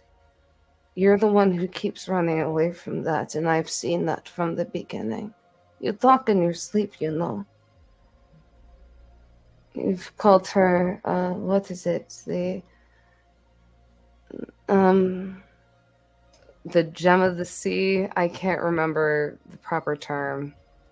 The jewel of the sovereign, Grendel. The jewel of the sovereign. That is the love of my life. But I do not deserve her. Have you ever asked her what she thought of it? Maybe you should. Because I'm sure she loves you. I saw those images in the valley. How she looked at you. She still thinks of you. William, why do you torture yourself like this? Why can't you just let yourself be loved? I know you like to flirt with the pretty girls and everything, but why can't you just let yourself be loved?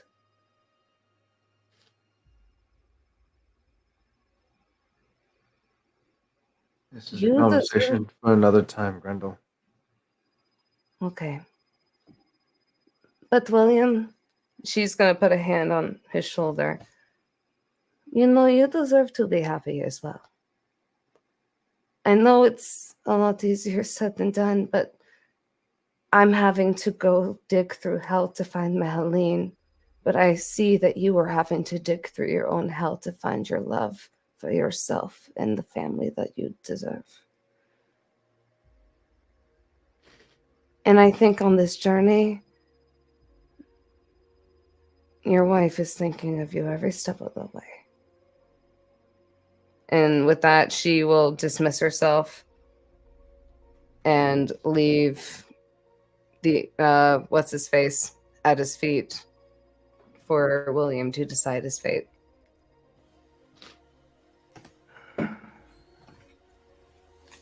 Closing the door behind him. This was a very prolonged discussion between him and Grendel. Not something he predicted was going to happen, but... And then that is when I'll go into my trance. No, you're good. Go ahead. Oh, no. It was once you close the door with him is when I go into the remote trance.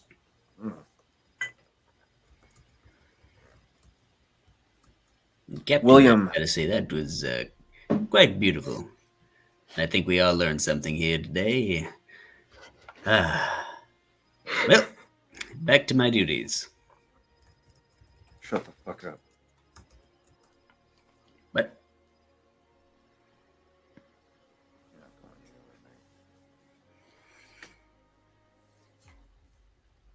Got one question for you.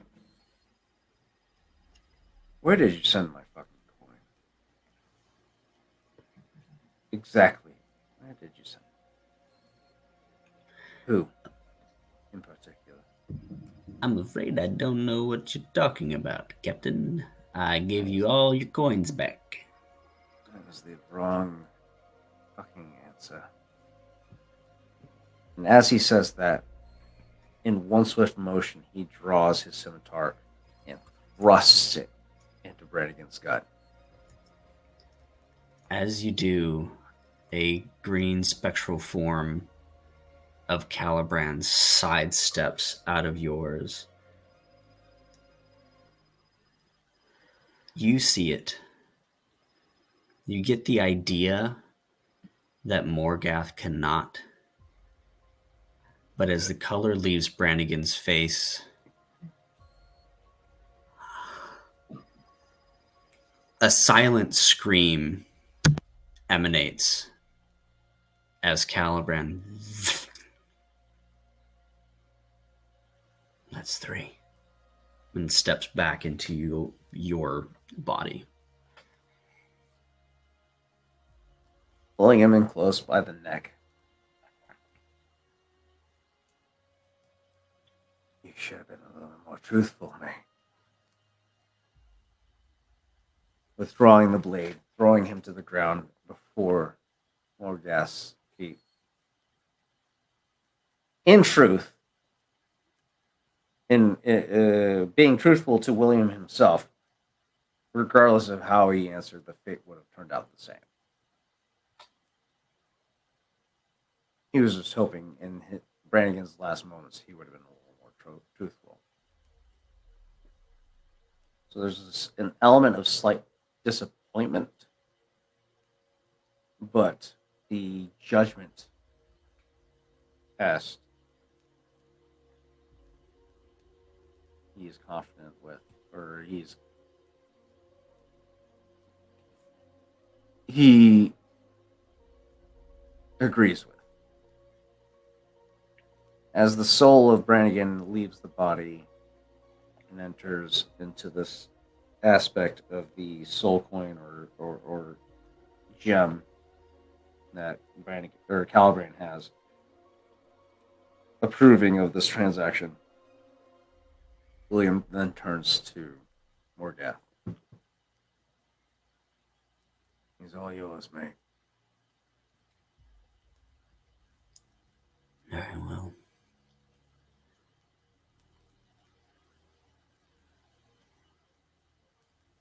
The fungus peels back, and a spore mist begins to swirl off the body of Nathaniel Thorne and enter through the orifice of the face of Brannigan. Brannigan stands up. Oh, Captain, there for a second, I thought you.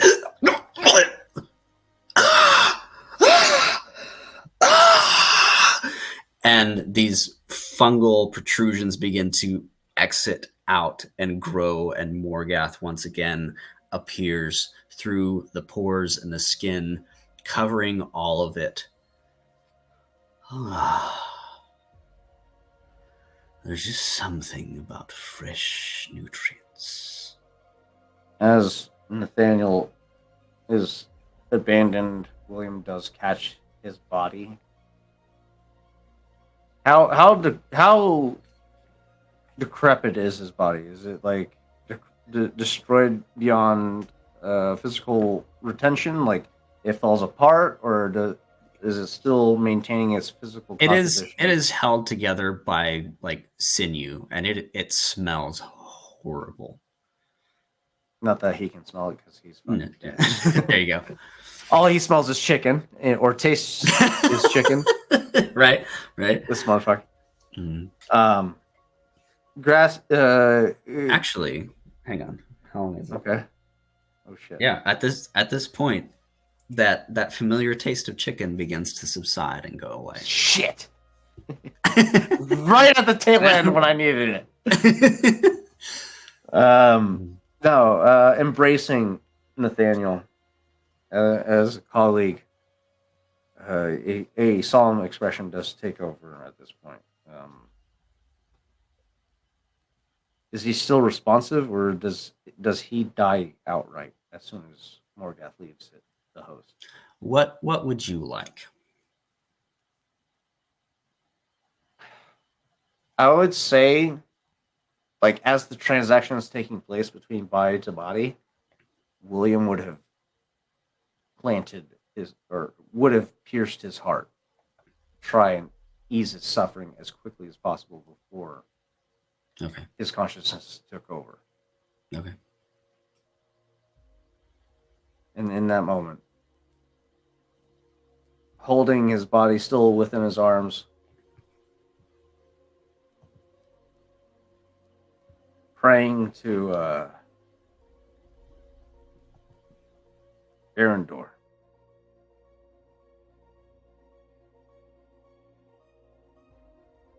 If I'm correct, Nathaniel is a naval officer, correct? That is correct.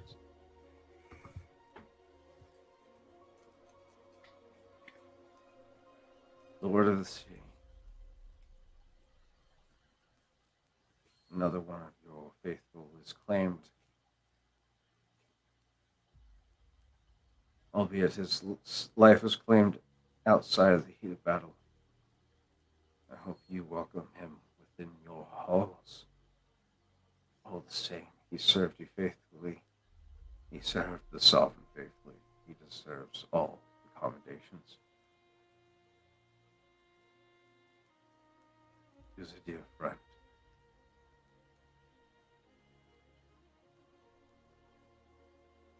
In your name.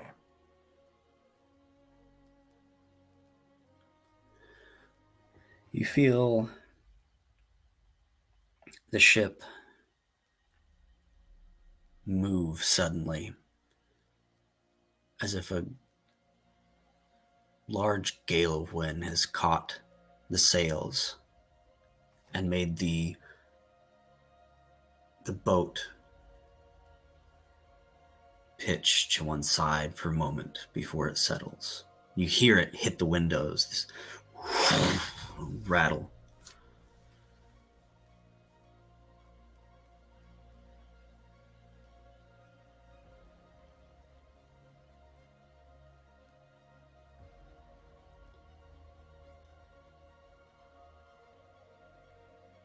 And it dissipates.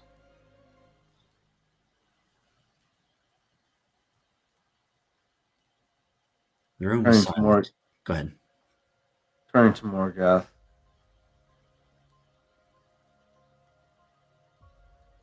Were you able to feel his final thoughts?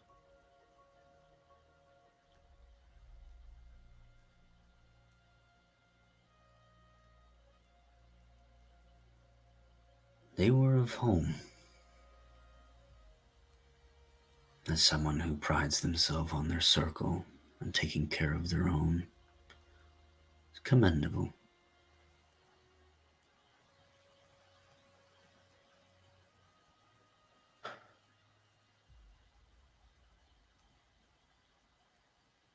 The host you've taken over stole something of great importance to me.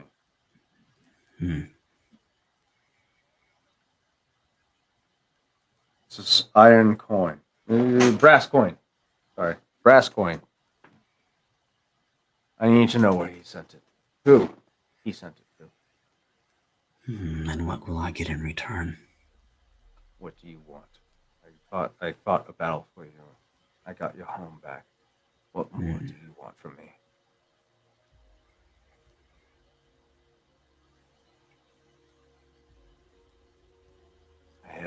I gave you a new host. Take my spawn on your ship.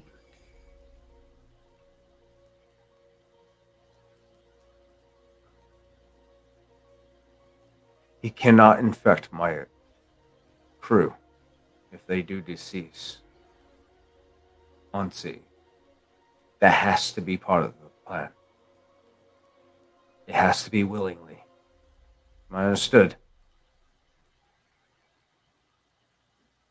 Very well. Keep it out of the sunlight.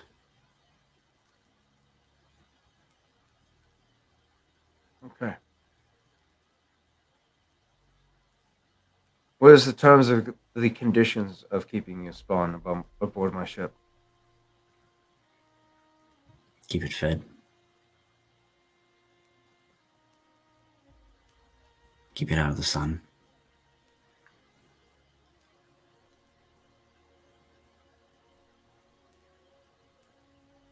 Place it in a secure location. Why does it feel like you're telling me to keep him in the fucking portable sloppy hole? Because it feels like you're telling me to keep him in the portable sloppy hole, and I don't want to keep him in the portable sloppy hole because it's not secure as of right now. But it does sound ideal. It does sound ideal. William, Feel free to keep them for as long as you need to. Ideally, put them somewhere where there's plenty of food, plenty of nutrients. You can drop them off on another island, just make sure it's inhabited.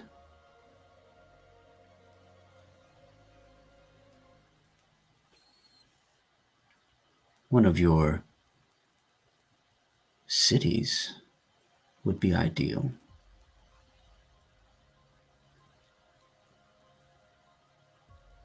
But not necessary.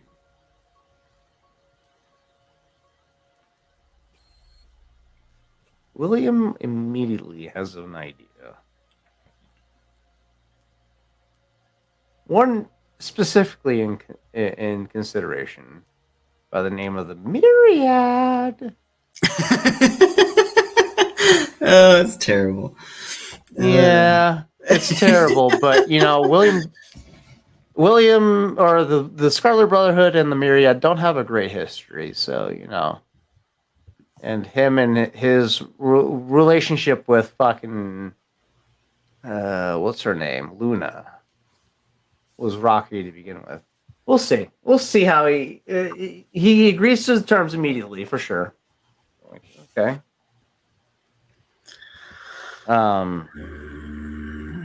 But he is immediately plotting against the Myriad right now. This host does not know anything about a brass coin or the location. The only thing I got was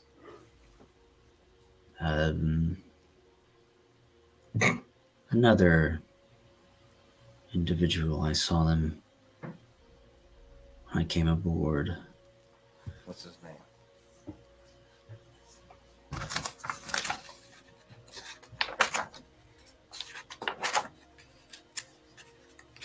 What's his name, Brannigan? What is?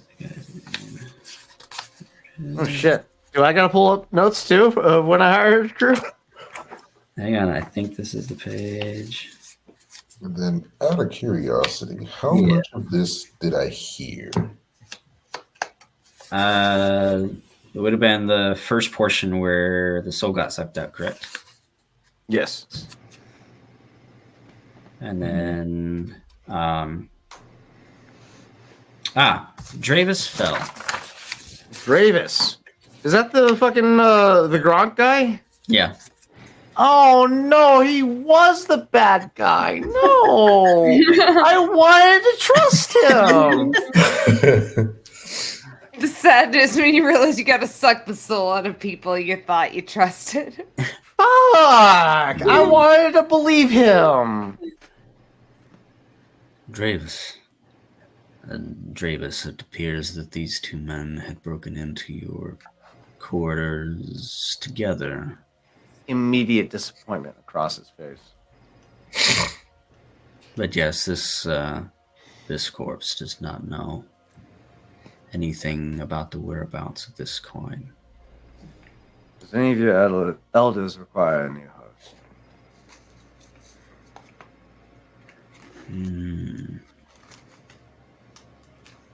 Not Do you a have- new host, but Thrall could probably take another.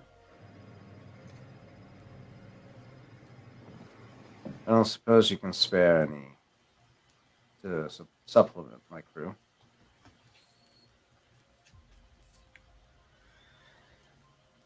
You not only want to take Spawn, but also one of my circle. It provides you an opportunity to expand your circle beyond your borders. It's an opportunity that both of us can benefit from. This is agreeable.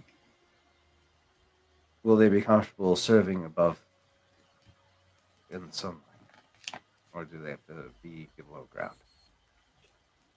We've had ways of circumventing the sun. It's not our favorite, but it can be done. We also have levels to our ship, so we can accommodate either way. So, in exchange for a body, you give me a body. And that gives you the opportunity to expand your circle. Place them on the next island you come on. Agreed. The next body you'll be taking is Draven, after I collect his soul for payment.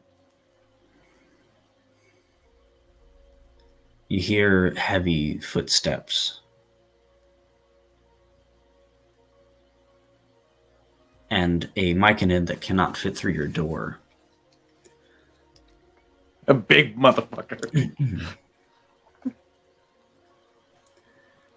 Well, where is this nutrition? He's big, just like this individual here. Very solemn, monotoned individual. Hard to miss. Bring him to my quarters. I do require his soul as payment.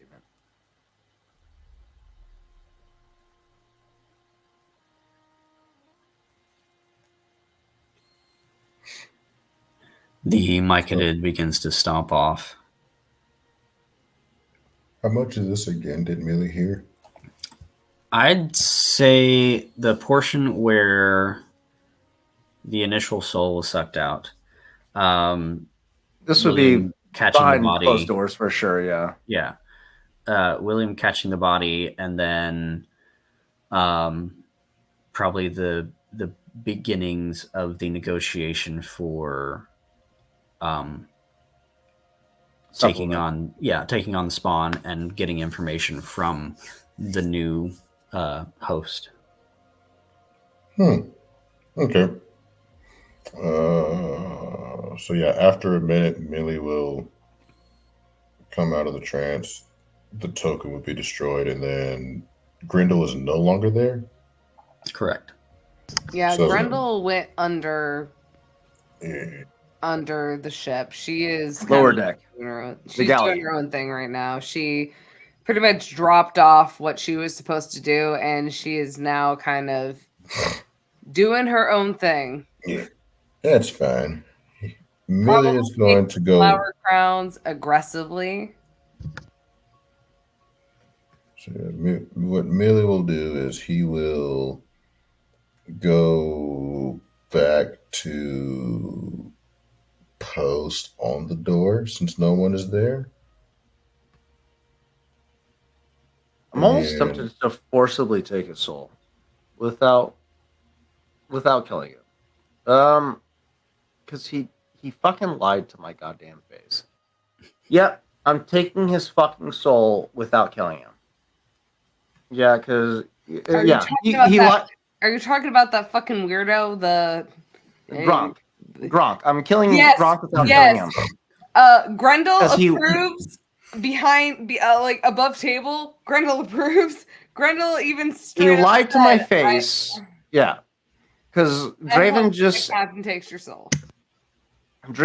outed him as part of the conspirator. William did an insight check on him, but apparently wasn't successful enough to see into his motivations. But with the mic and its help, discovered Draven's true intentions.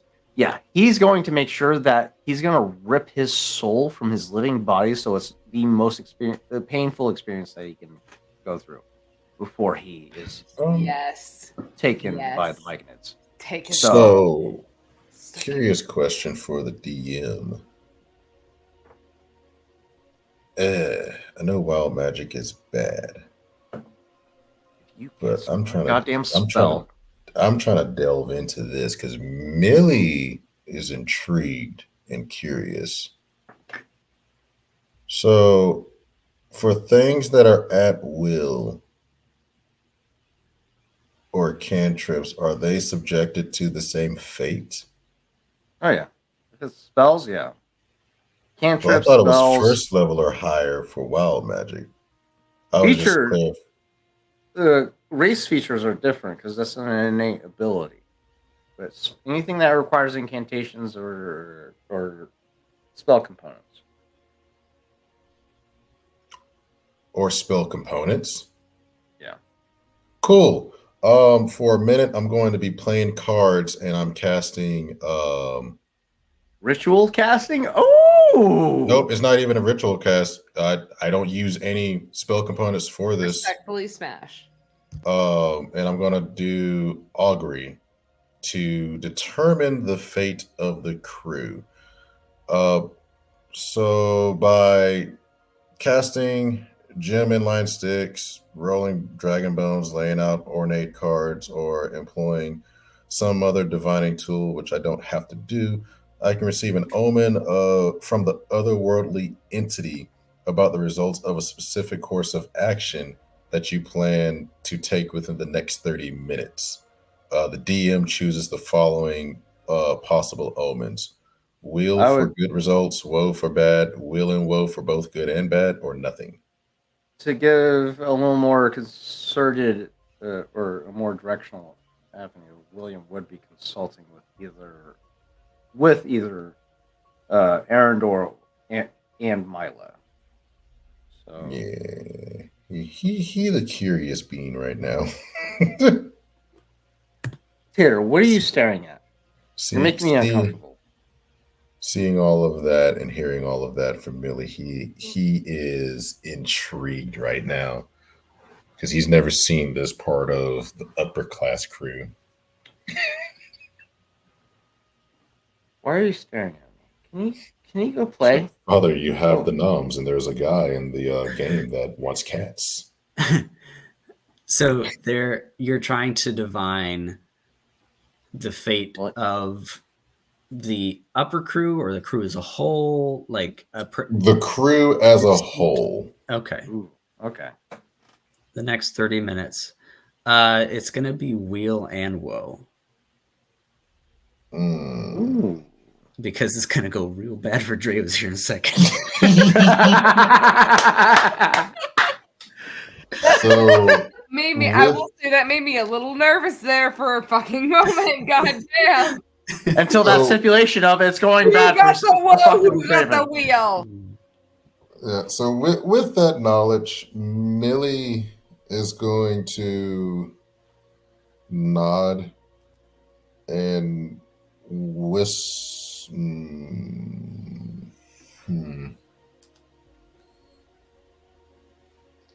No, he'll stay there, and he'll just play with his deck of 52 cards and just play solitaire. Yeah, Cardmancer, baby. Yeah. we'll be doing Okay. that the entire time. Go ahead and roll me a D100. But it wasn't a wild magic cast. He's just seeing what card you're about to roll. Okay. Well, let's see what we're about to get. If I can find my thingy. Because I want to know what you pull out in this deck of 56 cards or 500. If I can figure out where my there it is. Found The it. basic deck is 52 cards. 100. No. 2 decks would be 112 cards. 76. Oh, I guess 2 decks would be 112. Why did I close that? Wait. Yeah, 112. Yeah, 112, yeah. Yeah, your boy has a gambling addiction.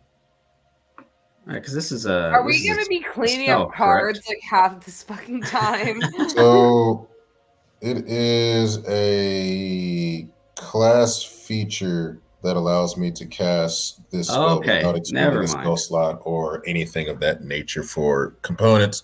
It's not verbal, or I do my hand whooshy thing, but I can't do so until, or I can't do it again until I finish a long rest. Yeah, that's why I was curious. Okay, yeah. Clairvoyance with fucking splash. You can't touch me, GM. Love it. All right, so you're wanting Dravis brought? William, yes, wants Dravis brought to the captain's quarters to finalize this interaction. To get the final piece of where that iron coin went, and possibly see if that also fills in the gaps of where the other pieces of the 3 went. Okay, sorry, cut out for me. I think my internet's wigging out. So William wants to find out exactly where the brass coin that he sent went. Okay.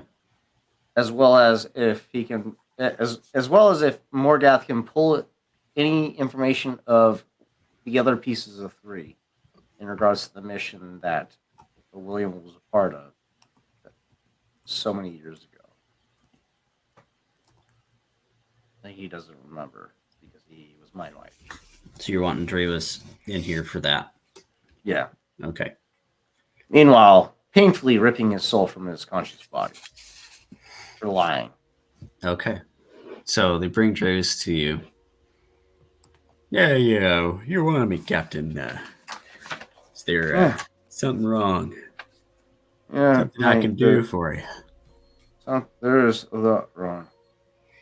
You fucking lied to me. I trusted you. And you fucking lied to me. So I'm taking your soul. Without killing you. You're going to experience your soul being ripped from your physical form. And Caliban is going to repurpose that soul for sustenance. He unbuttons his shirt down a couple and steps closer, looking unwavering, welcoming this posturing. His voice drops from, oh yeah, well, I get it. All right. Today's the day then. Hey, mate. You're gonna struggle. You're gonna put up a fight. No, You're gonna show some fucking spine. you can have it.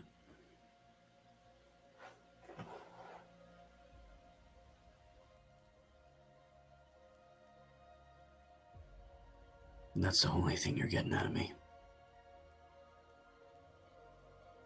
Out of this exchange, does he seem truthful? Does he seem willing to submit to this punishment? I won't even make you roll. Yeah, he's 100% willing. The minute that William detects submission, it's blinding speed. He's going straight for the brain. The minute he submits, and with blinding speed, he reaches up for Ivara and just swipes down with her spite, piercing into his brain. The minute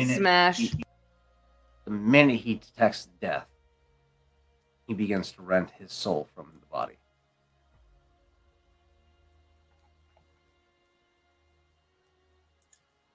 I'm going to roll at this point in time to determine, because this is a very, very brutal aspect that William hasn't had to enact in a long fucking time. We're going to find out if Billy comes out to play, or if William manages to fucking Oh dear God. maintain control. And under normal circumstances, it's an 80-20 roll where William maintains control under 80 and Billy comes out under 20. This is going to be a 50-50 roll because of the brutality. For the love of God, I plead. I hope I maintain William. Because if Billy comes out to fucking play, shit's going to get fucking dark.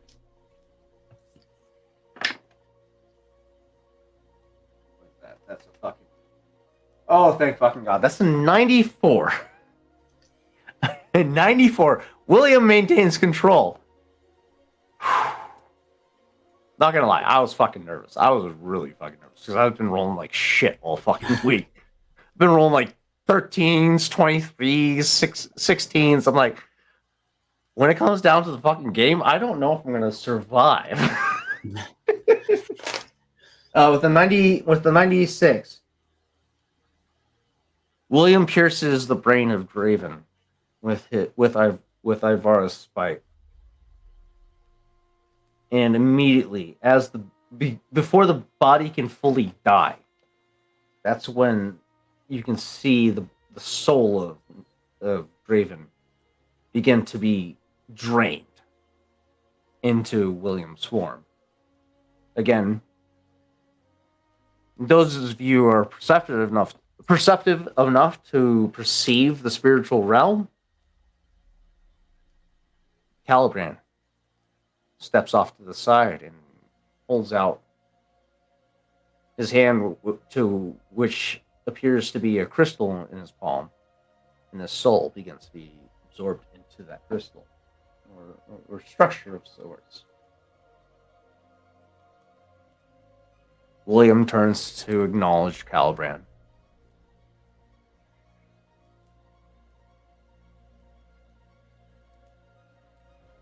The deal's almost complete. One more. Your debt's paid.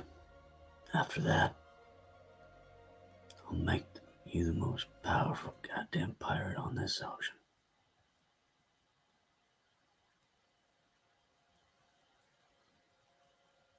At that point in time, he throws the doors open, welcoming in Xavier, Xavier's not anywhere to be seen with Grendel. Welcoming in Grendel. Millie is outside the door. Grendel is currently still down below deck. Shit. Okay, so it is just... Yeah. Yeah, Millie is right there, or Xavier.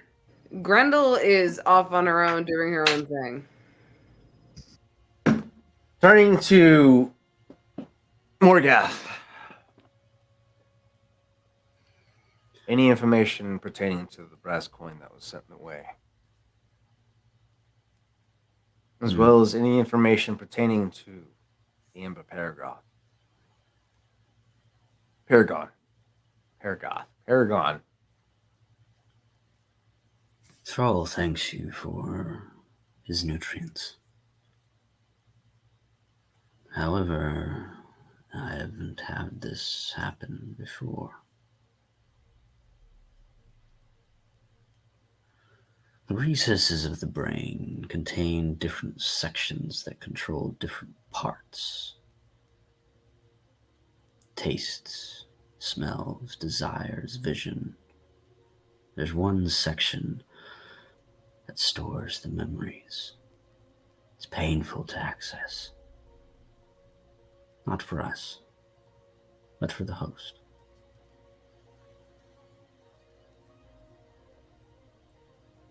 Thrall says this box of memories is empty.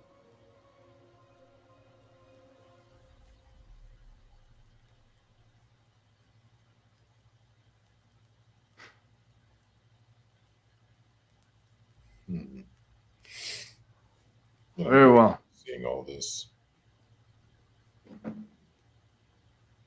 No, the news I wanted to hear. But there's nothing much I can do about that. Perhaps this will help. One of the Myconids comes over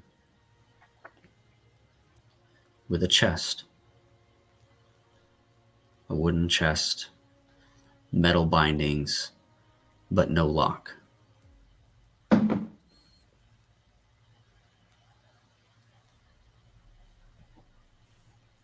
This was Nathaniel Thorne's.